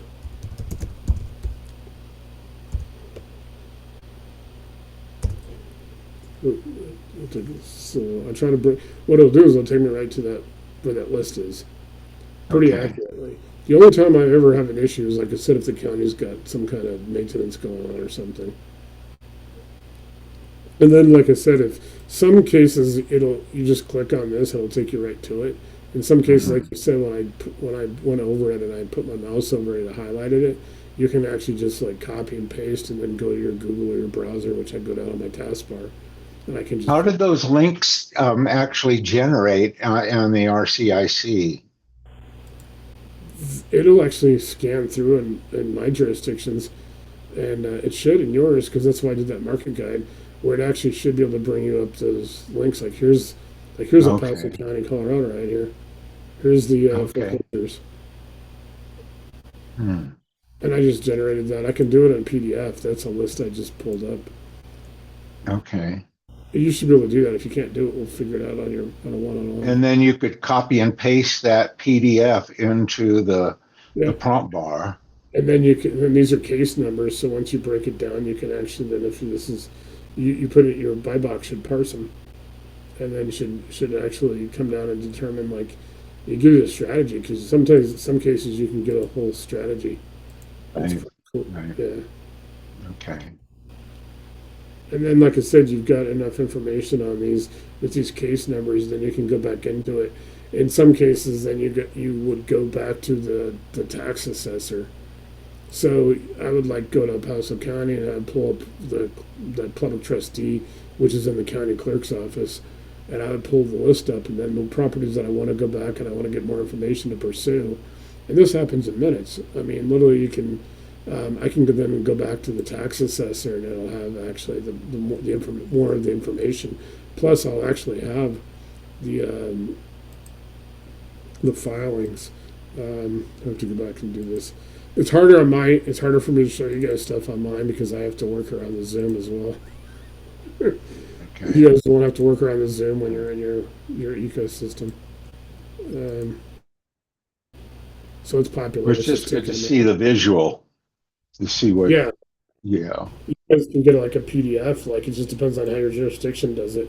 A lot of these in Colorado use a thing called Crystal Reports, and they have a company called GTS. I don't know what they stand for, but I'll see them a lot in my state. So you guys, that's part of in that 30 days is kind of learning your AHJs and how they work, and maybe it's the vendors. The vendors may be the only thing that's really different in, say, Reno from Carson City, that could use completely different vendors and have different processes for that. You learn those processes and you're good. Like I said, the one thing that I've always had to be able to use a disclaimer is that there's how many counties in the United States, and how many, there's at least 3 or 4 AHJs in every jurisdiction. There's So going back to this one here that's on your screen, you theoretically could import that into Dropbox or to Airtable or whatever, and have it sorted and compiled in a way that you want. You format it in a way, and then put that in as an on ramp into RCIC. Yeah, and you can have that through specifically. Dropbox is really good for like physical PDFs, words. Airtable is really good to do a lot of this stuff where you can have it almost mission oriented towards, hey, pull this NED list and parse it and then track these properties. So that way it may be able to go back and detect it. Like, let's say somebody's curing it. They filed now an intent to cure. Let's say you're looking at, I don't know, any of these properties, because now we have a different, so any of these properties. So let's say you're looking at 123 Main Street, and you Okay. like it, and you've done your ARV, and you got your, you're getting ready to put the offer on. 2 days later, it finds out they put an intent to cure. Well, that property is going to go off, is now going to be cured. So you can move on. So you could set that where you actually follow properties, because they have 110 days at least. You want to find out what in your state, what your jurisdictions, what their time frame, and all these will have the sale dates. Like right now, we're getting sale dates for most foreclosures, and most of the deals here are late April. We'll start probably seeing May sale dates probably in first week in February. So you generally have most of the time between 90 and 100 days. So with like here it's talking about it, it's without, and you get the names. It tells you not, it's like don't put the names out there, don't, because obviously I don't want to shame people either. But you can get the names, and you want to go back to and we'll show that in the tools next week. I'll show you guys on how to take this information and how to actually go and take the information you get from the public trustee, and then how to go to the assessor and actually get the rest of the information, because the public trustee is going to have an NED file, or in some cases list pendants. Any of these filings are going to have all the information, because they have to give the court they have to show that they serve proof of service. So they got to show that they served these people, and so it's going to have their information, it's going to have their contact information. You're going to be able to pull that up because it's a public record. They don't keep anything confidential like this. It's all a public record. It's not a national security issue. So you're going to be able to get the property address, the subdivision. You'll get the full legal description of most of these, the parcel and account numbers, all the recorded foreclosure documents, the NEDs and all that stuff. You'll get the PIN numbers. It's pretty cool. You'll be able to, your market define all your zips and your AHJs, your buy box is going to parse these down. You're going to be able to filter these, and with Airtable and the other tools that I mentioned, Zapier's automation. Like I said, get the free versions and just go with that. By the time you ever need the paid version, you're going to be doing a lot of deals and have a lot of, its ability to come in. So it's pretty sweet. What does NED stand for? Notice of election and demand. That's just what they call the foreclosure, the document. And I can send you a couple samples of what I pull, but I'll have the fresh ones tomorrow, because it'll send me it'll give me a whole list, like one of these reports you see on where I pulled this one from. I'll get 4 of these tomorrow. I get 3 on Saturday. I get 3 on Monday. They do different things. There's one that I do nationally, and it sent me like, I think a couple of weeks ago, I was surprised I got actionable opportunities for surplus and overbid, and I got DeKalb County, Georgia. I got some in Delaware, some in Washington State, and some in Arizona on the same report. And it had a few properties on each one, and it had the process. That's actually how I learned about surplus and overbid. It came up like in October when I was building this, and all of a sudden I learned what surplus and overbid was. And there's a lot of money that's being left out there. We're going to do a whole night on surplus and overbid, because it's pretty extensive, and a lot of people haven't done anything with. A lot of people, real estate investors, haven't even learned about it. They're leaving money on the table, and I don't really want to go and explain. I want to have it like what the actual explanation of it is on the screen. So, like I said, we talk about the big platforms. We just talked about the prop tech list sellers. They rent you access, and then this is a tune-up. This is a tuned-up ecosystem. Once you guys are predictive. And all of you are within, like, by the end of this month, you're all going to be predictive. I mean, meaning where it's actually telling, like, stuff, like when it popped up those surplus and overbids to me, that was like predictive. All of a sudden, it was like, hey, it's like almost telling me, hey, idiot, think about these. It's like, I didn't even know what that was. I had to go research it. Like, I found out in Colorado, like in some states, people have a business where they go and help people. It's kind of like those people that help people with timeshares. All of a sudden, they got people that can go and help you recover money and different processes, but like in Colorado, they don't let you do it for 2.5 years. that you can't operate a business. The money has to sit in 2.5 years. Where does that money go? Actually, in Colorado, it goes to the state treasurer's office, and it sits there until somebody claims it and gets approval on their claim from the treasurer. But in some states, you can actually access the money right away, even if you're a real estate investor, and you've acquired the property. And I'm going to go through that in the surplus and overbids and all. And then anybody that wants the specific area or state will look up what your state is actually requires. And believe it or not, like anything, your state could be different. Your county could be more restrictive than what your state is. The state's the minimum. The county could go further. So, but there's money being left on the table, and eventually that money just sits there. I mean, it never does anything. They don't pay you interest on it. It just sits there. Whatever government agency holds on to it, usually like a state treasurer or an assessor or somebody like that has, fiduciary responsibility to that jurisdiction. So everything's published. And like I said, we put in the system for early distress intelligence. So it's pretty cool, This is incredible stuff. You guys can see this is where I generate all my marketing. So I'm trying to get. That's why I'm kind of zipping through it real quick. I was trying to see if I can pull up. There's some of my visuals. But yeah, it's kind of cool. Oh yeah, this is last week. Okay, cool. I'm glad I got this. This is probably one of the last things we'll do. We'll probably knock off in about 10 minutes or so. Let me key up real quick right back to here. So like I said, it had the top 25 actionable opportunities. This is from, it gives me the foreclosure, the address. So here you guys go. Here's the off ramps. Arapahoe County, Jefferson County, Crystal reports, like I just said. It'll take you right to this actual, where this file is in that county. It's pretty cool that way. I'll do a lot of these. I'll trigger these tomorrow night because I'll have them fresh. But now you guys go through here and look at all the ones I have here. Foreclosure reports, which is the company GTS, which I told you about, is for Jefferson County, Colorado.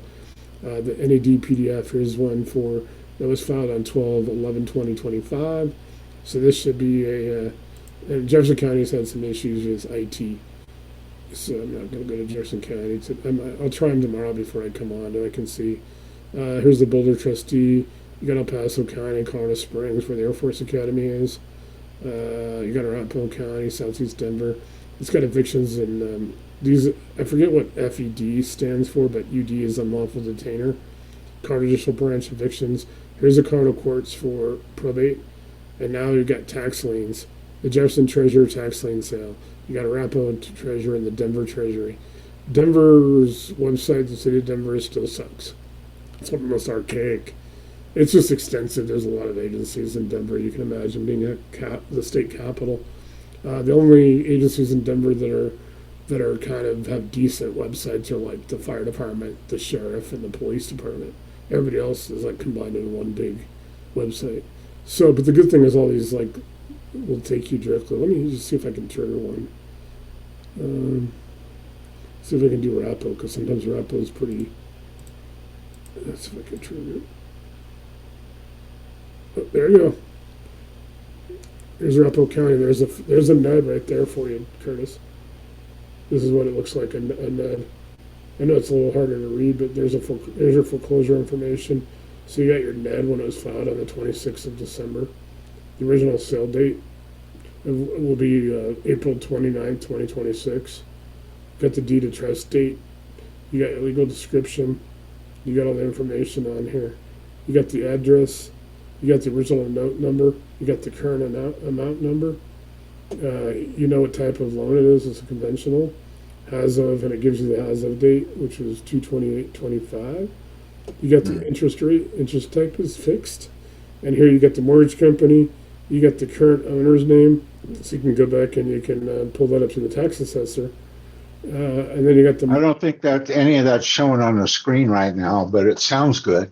Oh no, and I thanks for telling me that, because sometimes like when I go to AHJ. No, that's fine. Yeah.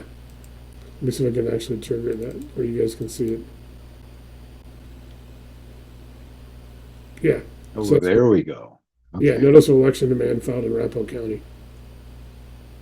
So you got all this information. You got the mortgage company, you got the attorney, In some cases, like this is good. And in some cases, you can go to and you have to pull up a link, and it'll have like a sidebar, and it'll have like a I don't know, like on a regular website, it'll have the different links. One will be like the sale data, one will be like the notice of cure. There'll be different. It just depends on the jurisdiction.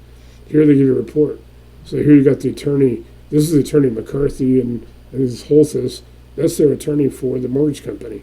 So you got their attorney, their file number.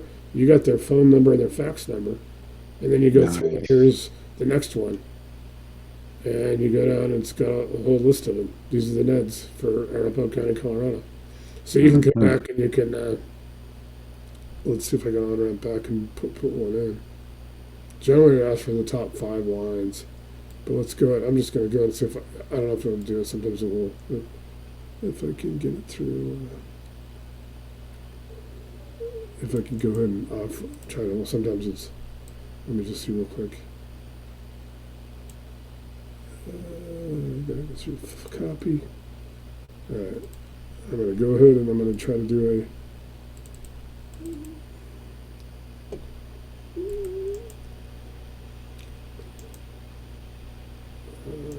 Give me a second.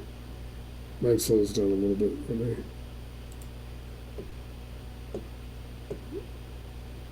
So I'll just enter it in here. Keep in mind when I was talking about that cluttering thing, this was a chat I was using a lot, so it's a little slower than the one I was doing most of the Zoom on. But I can enter that information into here. Like that's an on ramp. Just put it in and ask anything. It's going to take a minute to populate. But here's an entity reports. Here's a no sale report. Sometimes those are like if nobody bought it at the auction, which is surprising. But we got tax liens. And you guys can ask it anything. Ask it to clarify things or teach you things or what's going on. Here's your executive summary. So this run can only produce verified official foreclosure sale list intelligence for Arapahoe County, Boulder County, and El Paso County because those trustee systems are accessible and publish structured weekly PDFs. So Jefferson's, which is where I live, Lakewood Golden, where Coors is, trustee system GTS search timed out repeatedly. That's what I was saying. This had a problem in Jefferson County last week. They had some IT issues. They're actually putting in a new system countywide. Everybody but the sheriff. Probate filings, all the tax liens, delinquencies, surplus and overbid funds remain blocked at zip level.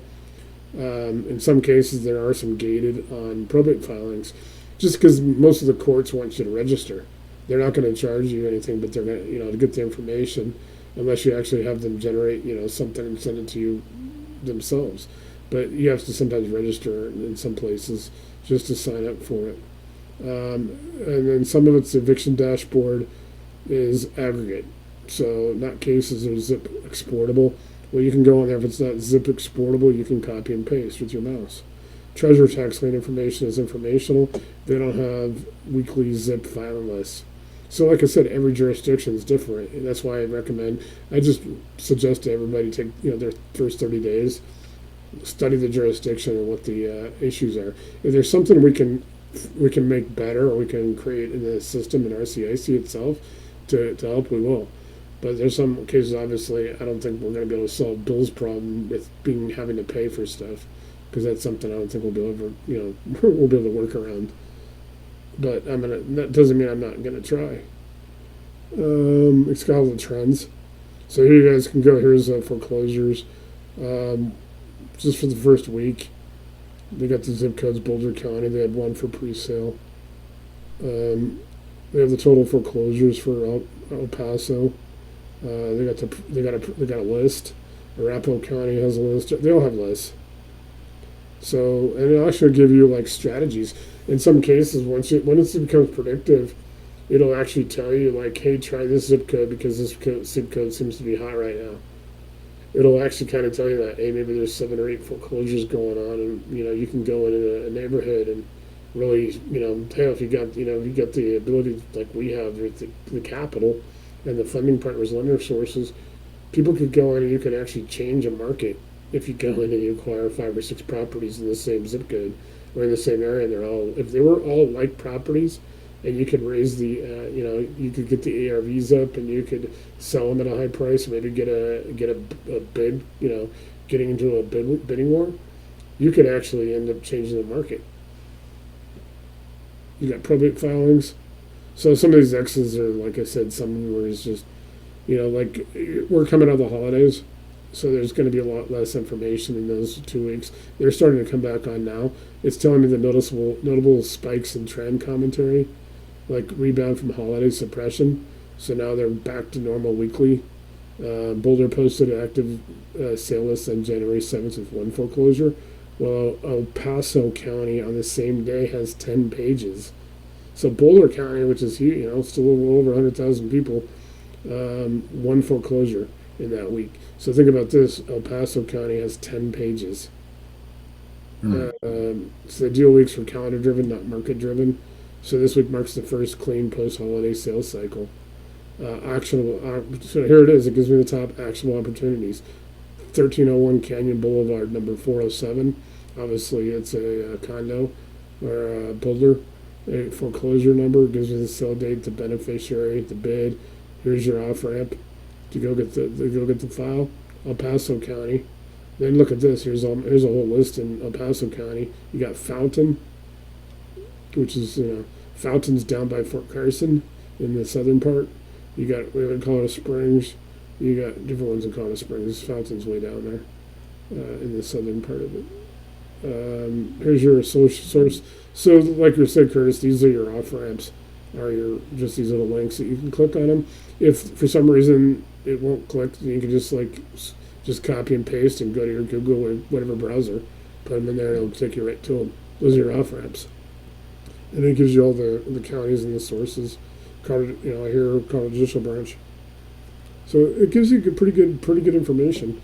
Like I said, tomorrow I'll have them fresh. I'll have all 4 of my updates fresh, and I can show you guys. Like, I'll probably have got them maybe 30 minutes before we start tomorrow's session, so I can show everybody how. And then next week I'm going to show you guys next Wednesday how to actually take those in and get the information like you would with skip tracing without having to go to a third party. How to determine ARV, how to pull comps, and all that. Use the tools, set up the tools. Then the following week we'll do the lenders. Then we'll do transaction coordination. We'll do rehab and scope of work. And we'll do surplus and overbid. And then hopefully by then, everybody's predictive, and then we're just working on everybody's deals starting maybe end of February, end of March. Everybody should be starting to get their deals going. And then good. Those nights we kind of do a maybe 45 minutes presentation on a recording. We go off recording, and then we can work on deals without people having to have their deal information out there. If we put these videos out for the public. But yeah, let's do your one-on-one tomorrow. What time do you want to do it? I'm wide open, Nate. Okay. I should be home. The best time would be probably between 12 and 4, any time in that frame, if you want to spend an hour. I can just message you in the morning and confirm it. So okay. I won't be able to do it where I'm at when I'm doing my morning stuff, because it's usually loud, and I don't take my camera with me when I'm mobile. So yeah, we can do it then, or even close to the session. Whatever you want to do it, I'll just message you in the morning. We'll set it up. Sounds good. I'll just have you share a screen with me and have you show me where you're at. Go through the system, and then I'll go off, and then I'll kind of help you kind of get a direction. Because it sounds like you're in the right place. It's just maybe just trying to confirm that, or maybe might have to make this adjustment or that adjustment. But it sounds like everything's going good. It's just trying to fine tune it. Yeah. Okay. Well, good night, everybody, and we'll talk tomorrow, Nate. Thank you very much for the evening. It's very informative. Tanya or Fred, do you guys got anything? I'm trying to take you guys off mute. I didn't know you guys were on mute. I wanted to know, what are the names of the Facebook groups? I can send those to you direct, if you want me to. The RCIC one, I kind of Facebook.com //groups /private money associates is the main one. On Private Money Associates Compound. Yeah. And then that one, I just named it the Compound because it was a cool name. We were like, hey, it's like a private. And then the other one's and I'll have to send it to you because it's like, it's the one specifically RSIC. There's gonna be less people in there, but there's also a lot of lesson files. What you want to check, Tanya, because I know you sent me that message the other day. On these is I put these Zooms in the events and I try to invite everybody. What happened is that once we reached like so many people, I couldn't like send individual messages. Well, Facebook would sit there and block me from sending any messages at all for like 3 days. They actually considered even spamming my own people. So we have files tab where you'll find all these PDFs. It's better in RSIC because they're all specific to only RSIC. Whereas Private Money Associates, most of everything right now is contained to RSIC at the top, but there's 300 things that I've put in there over the last 5 years. So it's a little. We also have events. So you'll see events tabs. If you go to events tab, you'll always be able to pull up the Zooms. The Zooms don't really change, although sometimes and I do put them out there. Like tomorrow, I'll put out Thursdays tomorrow morning. It's just because, like I said, I put out like an invite, and it says I invite the whole group, and people were like, I didn't get an invitation, because some people don't like getting notifications. And I understand that. I mean, I'm in so many groups, if I get notifications all day long, I'd go nuts. But it's like I've tried to put everything out there so people have them. But like if I know people aren't consistently, like I know 15 to 20 people, I still will send, like newer people, I'll send them like for the first 5 or 6 weeks, I'll send them, on the messenger. But I can't send like 100 or 200 anymore. I tried that a couple of times and it was like, hey, you can't send any messages for 3 days, which is really hard to do when I have people depending on me. So the Facebook group you're talking about is RCIC, Real Estate Capital Intelligence Community. Yeah, yeah. And go where to see the events? There should be a tab, events tab. There's Events. also files tab. Files tab is where we have all the PDFs. Okay, because the events tab is something back from July, and that's it. Yeah, on RCIC I may not because most people are in the associates group anyway. Okay. So that is really the group that I do.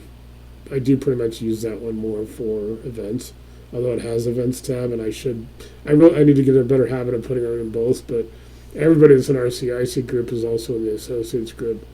Okay. I also have a lot of other ones you'll see out there. Like I have regional ones. Like we do have one from Missouri. Like I can connect you in the one from Missouri. I try to set up regional ones so people like I don't want to be the admin in all the groups. So what I want to do is get like 4 or 5. We got 7 people in the Houston. Get all the people in the Houston group to start moderating and running that one. Build up their local. That way people can build up their local, bases. And then we have some other ones, but. And then there's also another one that I have that I tell people about for subscribers, and I pretty much put that out there for everyone because I'm just really just showing people about the AI and how to use GPT. It's like 99 cents a month, and I put stuff in there. But I've got like 5 people that subscribed on there. That's just because there's so many myths about AI. People are like, oh, it's not accurate. No, it's far more accurate than people think. Accuracy in RCIC is basically buy box. People put in their markets in their buy box, and if the buy box is off, if people haven't put in as much information as they need, it's cool. All right, yeah, you just sent me that. I got that. I'll send that to you as soon as I'm off. Awesome. Well, thank you very much for Yeah, tonight. and like I said, Wednesday and Thursday, and if you ever need a one-on-one or you have questions, like I said, the best time is I tell everybody, I'm in Colorado, so I'm an hour behind you. It's between 8 o'clock my time and noon. Generally, I'm literally on my laptop, and you can copy and paste, or you can screenshot, send me a message, or tell me you got this issue. I will literally just copy and paste it off your message, put it in myself, and I'll come up with a solution instantly. Awesome. Yeah, we've got every problem solved usually in minutes that we've ever had. So that's what I try to tell people. If it's after maybe 11:30, sometimes I can be driving. And I have an app that doesn't let me, because I work in the morning mobily. I go get my coffee and breakfast at my friend's restaurant, and then I work because they have better they have restaurant quality, sports bar quality Wi-Fi. So that's a little bit better sometimes. So I got to work mobily, so then I get home, and in the afternoon I can do one-on-ones anytime you need if you want help building something. What I'm trying to do is after we do these 7 or 8 weeks, we're getting closer to March. I'll do like a 3-hour. It's an hour live session. I'll send everybody a questionnaire. Before that, about 2 weeks, we'll set up an hour, when it's a one-on-one. I'll send you the questionnaire, you fill out as much information as you can, send it to me. We'll review it. We'll go spend an hour on the Zoom. While you share a screen, we'll make sure everything's tightened up like a tune-up, like on a car or something. And then 2 weeks later, I'll check back with you, and we'll make sure everything's tuned up. And then after that, I recommend if people want to, they can set up their own GPT within, like set up your own, but then use all my resources, and you can do whatever you want with them. And then basically have your own, because eventually, if we have 1,000 people have their own GPTs for real estate investing, we kind of dominate everybody else. We kind of take over. Like the only thing that's stopping us from getting 35,000 foreclosures a month is everybody only has 40 agents. And somebody, if we deployed 40,000 agents, we would have every county in the United States probably. Right. Right. That's the only thing that's stopping us. And I'm 100%, I've not found anybody, even people using AI, these gurus or these tech companies or these vendors, nobody's doing what you're getting everything right to you, that you want exactly how you want it, the deal you want. You're not going to get bad deals. Your buy box is critical. That's what you want to spend 30 to 45 minutes just being as detailed as possible. No one can see it, but that's what's going in. That's what's taking those 84 foreclosures in El Paso County, Colorado, and getting it down to 8 or 9 deals that fit exactly what you want to do. That's where the accuracy comes from. Well, thank you again. Yeah, no problem. Fred, do you got anything? No, what was it? You said something about go through like the first 7 days, and then after 7 days, there was going to be something else.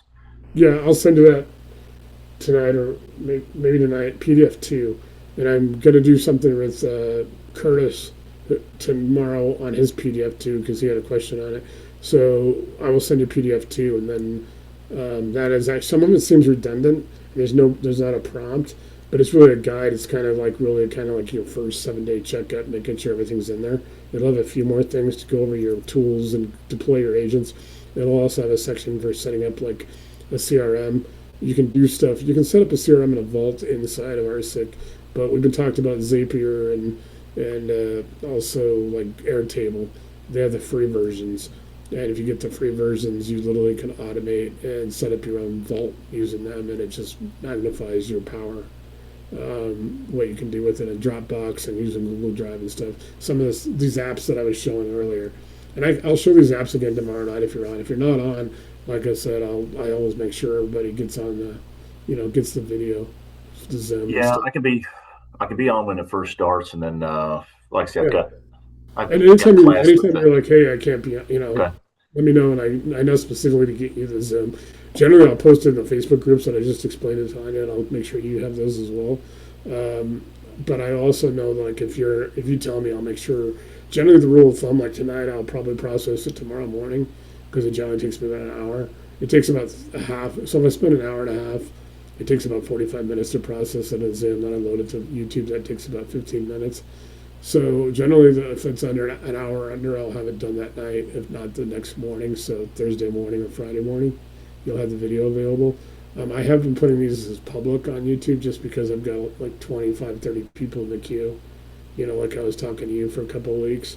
I've got people that, I want to, sometimes when they get on, they see it because it helps kind of defeat that thinking that the gurus and people are out there kind of telling people, because a lot of them I think a lot of them would end up having to reset almost everything they do if they went to AI. Like everything. Yeah, well, and that's kind of where we're at right now, is just trying to do a little bit of how can we incorporate this to do, like you're talking, offload and just automate as much as we can. That's where I'm trying to get us to right now. And I have to explain to people, like, you can do probably 90% of your workflow. There's still 10%, because like Bill Danagelis, he probably would have met last Thursday night. He's been in my group for about 2 years, but he's been RCIC for about 6 months. He said he's in Northern California, and his issue now is, like, in California, a lot of these jurisdictions are charging people, and so Curtis is in Northern Nevada, Reno, and Tahoe, but he also does some in Northern California. So he and Bill were talking, and he was kind of like, well, maybe I won't do California right now, and I'll just stick to Northern Nevada. That's what I tell people within the first 30 days it becomes predictive, but it's also learning these AHJs. And then if we have the little hang-ups, I fix, just like we talked about the other day when you sent me on Messenger, so I can try to we can try to work a solution, because that's the difference, that everything's different. And like I said, I've got counties in Colorado. Boulder County, Colorado has Broomfield County right next to it, and Broomfield was a city. It just became a county like maybe 5 years ago, and it's very technologically behind. And so there's some counties that are awesome. There are some counties that still run like Mayberry. Well, It's and that's North Alabama right here. So no, that's no. why We can try to no, and that's why I said let's try to figure out how to do that, because they still got to put these out there. Is there a way to do it? It should be able to get it, but like I said, the only problem we've really had is when these counties are charging, or people don't understand. You still may have to do a captcha, go do the little puzzles or go prove you're a human. Most of them ask for that, but it was the first time I've ever seen any counties charging people. And so, yeah, we don't have that. Like I go to it's a website called Alabama Public Notice, yeah, and you can go right there and you can do it foreclosures, tax liens, everything off of there. Now there is that captcha thing, so I have to check that. But so that's something I don't think. The cool thing is you still should, like I said, I can look into it to help you, be able to still at least notify you that there's new filings, or we try to how that AHJ runs that, because it may be different. Maybe they don't do that, but generally speaking, there's a way, and at least it tells you, it gives you notice. Like I was just showing on my screen in my counties, it still tells me I may still have to go to the county as an off ramp and go and pull that. I may have to go still download that PDF or that Word off their website, or copy and paste, and bring it back, and that's the on ramp. The on ramps are always coming back. Bringing that information, go into your prompt bar. If you got to put it as a document, then also, if you got Dropbox. I mean, like I said, there's still some manual things, because people ask me, "Oh, I still got to do a few things." It's like it's not going to 100% automate it. There's a way to do with what we call the overnight deal engine, where I can show you guys, and I'll probably start next week.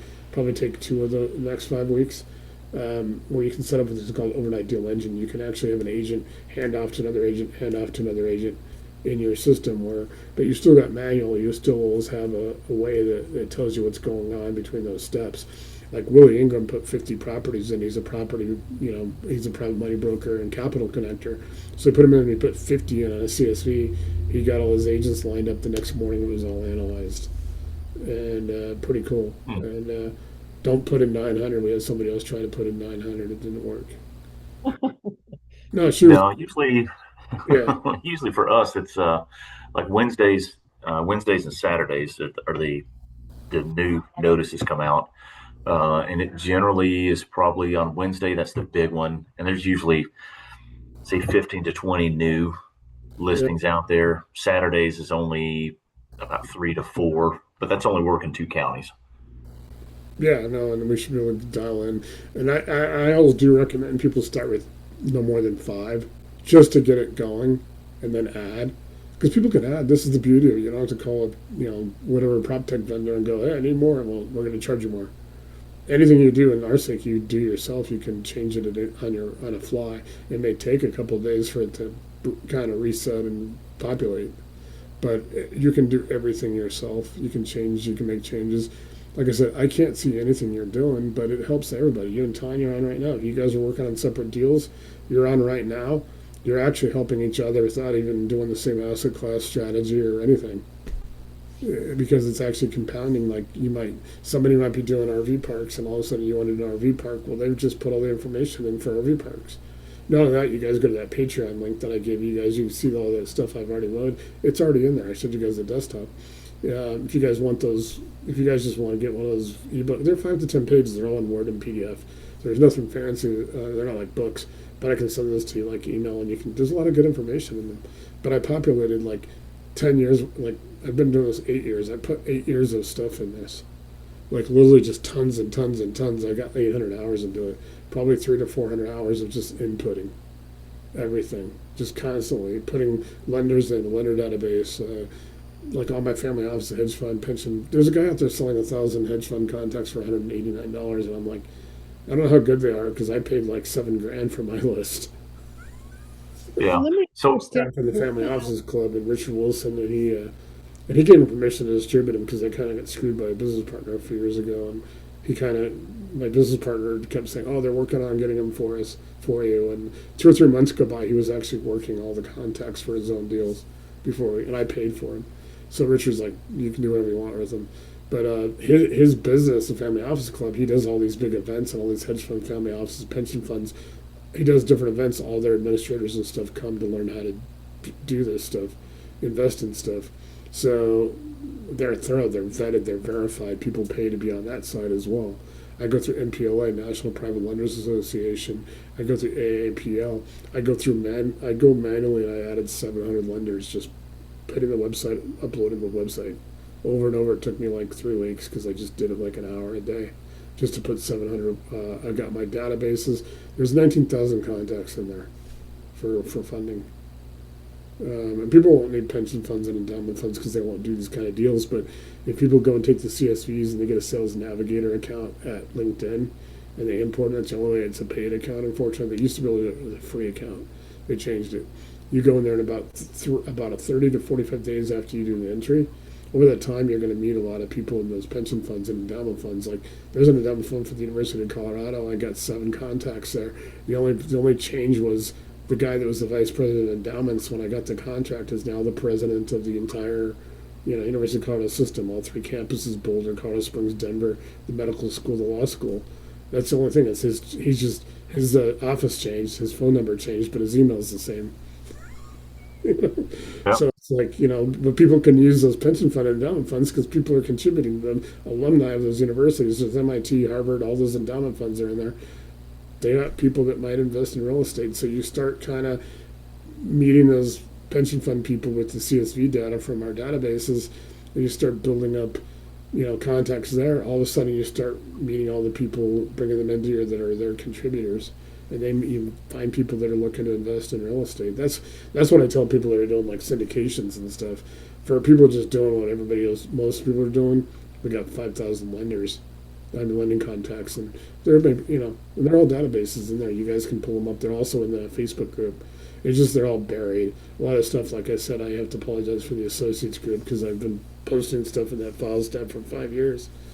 The RCIC group is a lot cleaner. There's probably less than 20 uploads, but everything's in our stuff. And then you guys can go to Patreon. Like I said, if you guys just go to the shop there, and you want to get an ebook, you want to get one of these things I generated, just let me know and I'll send it to you off my desktop. You guys have access to everything. Anything you want, anytime, just let me know. You're saying that when I go in and I do something and I work at building my buy box and I'm using under the RCIC little prompt assistant that you sent me, that GPT, it's actually going in, taking my data and updating itself. And then like if Tanya comes in, it can actually pull, oh, hey, Fred did this over here. Let me send that to her kind of thing. Is that? No, it doesn't do the it. rules? I mean, that's your system, but that's kind of a separate issue. Like I've looked into setting it up where people can do that. No, it basically is just in the AI, and it does it. It's Okay. like encrypted and confidential. Like it doesn't. It's not going to tell anybody what you're doing. But it's, Well, I wouldn't mean it as far as yeah. me personally, just it was saying, hey, this worked over here. Let me take that and maybe apply some of that knowledge over here. And that's how the database grows. The AI will do that logic. It won't, and the intelligence, it won't, it'll be like, hey, a lot of people are doing flips, it's going to build off that intelligence, of that input, every input, every piece of data. I mean, I can totally run everybody through it. Just ask a couple questions on a session and ask it how the predictive intelligence and how that works. It compounds. So everybody's helping each other in the system. If you're on the RCIC in the actual, in our, system, everybody's helping each other. And like I said, there's 2 big things. If we had 1,000 people, not only that, we can deploy that many agents out there in all these jurisdictions and get all the data like live before these prop tech companies get them. But the other thing is, think about all the intelligence it's building. So does it part of the setup go into us building the agents as well? Is that part of what we're going to do? Yeah, I mean, we're going to do that. We did a little bit of that last week, but I'll be doing that ongoing, showing people where agents are. Agents are in the prompt bar, and it's like, showing people like how to, you have 40 agents. So if you have like 5 counties, 5 markets, you might deploy like 2 agents per. You could have one going there to detect, hey, here's the filings, and then the other one could be going and start pulling it could be pulling your comps or pulling your information from those subdivisions, because you're gonna have the land descriptions, so you can sit there and all of a sudden you start seeing areas that you like. You can sit there and have an agent go in and start pulling pull the associated data for that property, within a mile, 2 miles, things like that. You could do comps. There's all kinds of things you can do with it. Like I said, if everybody deployed like 10 of their agents, we had 1,000 people, we could hit 10,000 AHJs. I mean, that's how much data, foreclosures, and all that stuff we can pull in every month that come to us. I mean, it doesn't go to anybody else. It's not gated. It's not like Upstream or Deal Machine where people everything comes to them. They gate it, they filter it, they send it to everybody. It goes to you. It doesn't. I don't see anything. Which is I like, and that was a big selling point. It was something what I had to learn when I first started doing it, because I wasn't going to do this. I was going to take all the stuff I had that I uploaded into it and build 3 websites. One was going to be for lending stuff. One was going to be for doing. I mean, there's 7 different tasks that I identified. It was going to take me. I was going to have 4 of those 7 up this 2025, 2 this year, and 1 next year, which would be the rehab. Only because the rehab pricing, construction pricing is regional, and so basically putting all this stuff together, it just basically was like I'm assembling all this. Like, how do I get this to a? And I was asking the AI, how do I get this to a builder, somebody off Fiverr or something to build it? Do I want one person? And I wrote these, had it help me write these extensive job descriptions and these things that I actually did put on to Fiverr and Upwork, and I got a lot of responses back. But all of a sudden it was like, I can do this and it's unlimited. I mean, I'm learning more and more. I didn't really realize it was unlimited until maybe November, and by that point I probably had 700-800 hours into it. Like I said, probably half of that is just input. The other half is you guys see, and sometimes in my, I have a lot of stuff that I work on constantly. Like my chats fill up and get cluttered pretty fast because I'm working 4 or 5 hours a day every day on this for you guys, and I have little data gaps and stuff that you guys will see sometimes when I post. When I show you guys what I'm getting for my updates, because I'm not completing all my buy box like you guys are. Because I'm trying to do a lot of cover everything and everywhere and stuff like that. So I'm not, I'm getting a few gaps and stuff, but I know how to go get this stuff. So that's just kind of how it materialized. But everything that everybody does helps each other. Like if somebody wants to do mobile home parks, they don't have to go learn it or go find a guru, go find a course. They can. People can miss that opportunity, and then you have to pay more money. It's like, you don't have to do that. You guys can pull up whatever you want. It's in there. And we're going to refine, after I do this, like 7 weeks, I'll probably go back and refine the learning stuff in there, the learning modules, so we can have people come in and are brand new, avoid like paying the gurus, and we can have people that come on that you pull up an opportunity, and all of a sudden you can figure out how to acquire it and how to fund it, and it'll show you how to do it. You can ask it questions, and you can sell. I mean, you came on after we did the apps. I'll show them again tomorrow. But if you go to the prompt assistant, and you go to more, where you can also pull up apps, and it's a couple hundred apps. I mean, they just added Photoshop, and now they got a free version of Photoshop people can use for pictures. They got they got Spotify, they got Uber, they got Uber Eats, they got. I don't know why would you have it on AI, but yeah, they got all the apps. Yeah, I see that. I see the apps on here. I just I haven't really connected any of those yet. But Yeah, I signed up for the Airtable because you had suggested that one. So I'll connect Airtable's that. and if you got Dropbox, it's good. Google Forms, I still use Google Forms and just as manual, and it'll walk me through on how to build a Google form in 10 minutes. It'll give me all the, just go copy and paste, and I just go back and forth. 10, 15 minutes later, I got a form.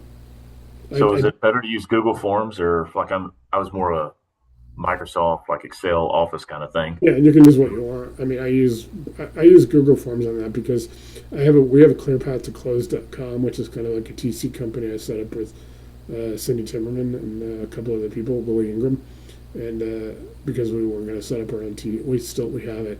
So ClearPath to Close.com is built on Google using Blogspot because I wanted to build not only, and you guys can see it, I build it with a lot of robots and things in there for meta tags because it's that flexible. I can actually, it's robust. It's not a static website is just you constantly, I have to pay a developer or pay some IT person to make additions or changes. And so there's a thing called Netlify, You go to notify.com. If you go to privatemoneyauthority.com, that's been my domain for since 2018. I basically have just all the pricing and stuff, and for this, for people going and they can get the pricing and they can get a link. And I had somebody join on Thanksgiving who, I mean, the next morning they're like, "Hey, I joined your program," and I had to go to PayPal and well, somebody paid. Somebody that was like the first time in like a couple, that somebody had joined and I didn't even know who they were until they'd hit me up on Messenger. Hey, I just joined your program, and sure enough, they did. They found me on Netlify. They found me on my website, and then but it all has pricing. It doesn't have any details besides the different pricing. It has the links to go to like Patreon and stuff. So it's kind of like a lot of stuff going on.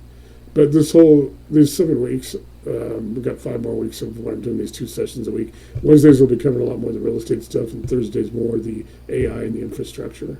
So people get familiar because ideally, I said everybody wants to probably get their own GPT and build their own for their company or whatever. And then you have options when you build a GPT. You can make it where you have to give people the link, or you can make it to you could have 2. You could have one that goes out to the public, and that can help you find a lot of buyers, things like that. You can put a GPT out there because I've been researching it. I can't find that many real estate investing GPTs because you can go there and you can put in a search, and that when you go to explore GPTs or GPTs what's on your left on your sidebar, you can pull up the GPTs, and you can put in there what you're looking for because it's got all kinds of different ones. Like I built Homebase. I'll go over Homebase. I'm revising it, but it's 3,500 prompts. I built it to do like a $3 to $5 a month subscription where people can everything from finding a plumber. It's everything that Craigslist. It's Angie. It's Carfax. It's StubHub. I mean, it's all those different apps. It's like an AI. Where when people on Craigslist, you go and look for a plumber, you take what their ads are. Well, here you can go and say, hey, can you find me a plumber that does drains in Ocala, Florida? Put the county and the zip code in. That does drains. Can you show me their licensing and their complaints? You might have 20 pop up on the screen. Yeah, we're just recently kind of really trying to get into chat and everything else, and so I know there's so much more that I'm not even scratching the surface on it. Homebase for me is another GPT. You guys have access to it. I mean, you guys can pull it up anytime. There's actually the activation link, like the Bitly that you use for there's a prompt system for that too. It's free. You guys can get it. It's included, and if you guys want to play with it, it's not a finished product where I can put it. I want to basically have and use the Patreon in some other ways. There's a way to do a monthly subscription, like $3, $5 a month. Because my market base is like 25 million paid users of ChatGPT. They're paying it. They can go out and pay me $20 a year or whatever and have access to it. I used it for Carfax. I had to replace my car in October. I had an engine blow, and I used I put my VIN number of the 5 cars I was looking at to replace it, and I got all the reports back from the state of. I pulled 5 from the state of Colorado's DMV database, and found one was a salvage title, so I didn't want that car. Then I bought a concert ticket for $55 to see Chicago, and they were in Denver, and I went to see them, and that was $55. I got a concert ticket. I use it for a lot of stuff. People could use it for education. They can use it for concerts. So it's a thing called a Homebase. I'm going to call it. I'm working on the final name for it. Before I come, it'll be ready. People are using it now. In March, I'll put it out to the public. But everybody that's an RCIC can download it, can upload it to their GPT. It's just a separate GPT called Homebase. And I'll have 3,500 preset prompts. 35 categories of 100 prompts each that are pretty much almost preset. That's pretty amazing. Yeah, because that's not going to be my cash cow. Because I could go out and get 10,000 people a month and be 30,000. That's kind of cool. And I'm getting you guys can all use it, give me feedback on it. Hey, there's a resiliency section teaching people how to file insurance claims. There's a section on how to apply for financial aid in college, even applying to somebody who wants to join the military or somebody wants to apply to West Point. There's a prompt on there that takes them to the West Point website. So, okay. So yeah, so we don't waste a minute. Like I'll show you guys Homebase probably at the end of February. We'll do a session on it for RCIC just to kind of show everybody, because everybody has access to it and you guys can play with it. And I'm trying to set up also like an affiliate program where you guys go out and, you can get like 100 of them and send it, do whatever you want with them, give them to people and stuff. Hey, Nate, Yeah. where's that access to your library? Where was that library that you were showing earlier? There's one that's on my desktop, on my own computer, or the other one is at Patreon.com. Did I see on that Patreon page? There's just like three options: the home base, the Shop. computer, and There should be a link to the shop. If oh, not, I'll try to send it to you. But yeah, there should be a shop, and that's where all the there's a lot of those little. Some of them are like 5 pages, some are like, and one's like 70 pages. Keep in mind they're Word and PDF. But yeah, I'll send you that link because there should be a shop link in there. Because there's different ones. I'll make sure you have it after we're done. So yeah, it's got a lot of, and you guys can get any of the if you want any of the books or anything. They're not books like they're Word documents. But if you want them directly, just let me know and I'll send them to you. They're on my desktop, so I can just send them to you a messenger or email. But just to show you what I was doing a lot of it in April and May, and like March, April, and May last year. So because I was gonna, we're like I said, we're going in an entirely different direction. This thing kind of is like when Zuckerberg created Facebook accidentally. Like I didn't think we were going to be doing it. I was talking about the ecosystem, talked to Willie, Jesse, all the people that have been around for a while in the organization. Some of those last 5 years. I was talking about the ecosystem being like 7 different three different, 7 functions, 3 different websites. They're all going to tie to, but it's going to be static. I can change. It was nothing like this. This is unbelievable. It's unlimited. I mean, literally, I think people can do whatever they want to add. If it's in real estate, they can do whatever. We have an agent mode for agents. People can build whatever they want to build on top of it. Build their own GPT, take whatever resources. That way you got your own customized. And you're taking everything you want. And as we build onto the big one, you can take that too, add it to yours anytime you want. Don't have to ask me. Everybody has free license to use it as ever they want. All right, I'm going to log off. All right. Well, hey, appreciate it. We'll talk to you tomorrow. Yeah, we'll be on tomorrow, and then like I said, if anybody wants to do a one-on-one, let me know too. We can set that up where I can just focus on you and your business. Yeah, most likely when we get a little further down the line, I'll definitely hit you up for that. And I'm gonna do that tune-up after everybody's on for about 30 days. The tune-up is like I'm giving trying to give everybody at least 2 to 3 hours per person. Okay. Per business. All right. That way. And then if you have business partners too, let me know, and I can you can add them anytime at that same Bitly link. If they want to get it on their computer or whatever. Just so if you guys get a business account, then that's GPT, and it's Chat GPT does that separately, and it's a different plan that you guys have. But with me, you guys can, as many business partners as you have, you can add people. It's the same Bitly link, same process. It's unlimited.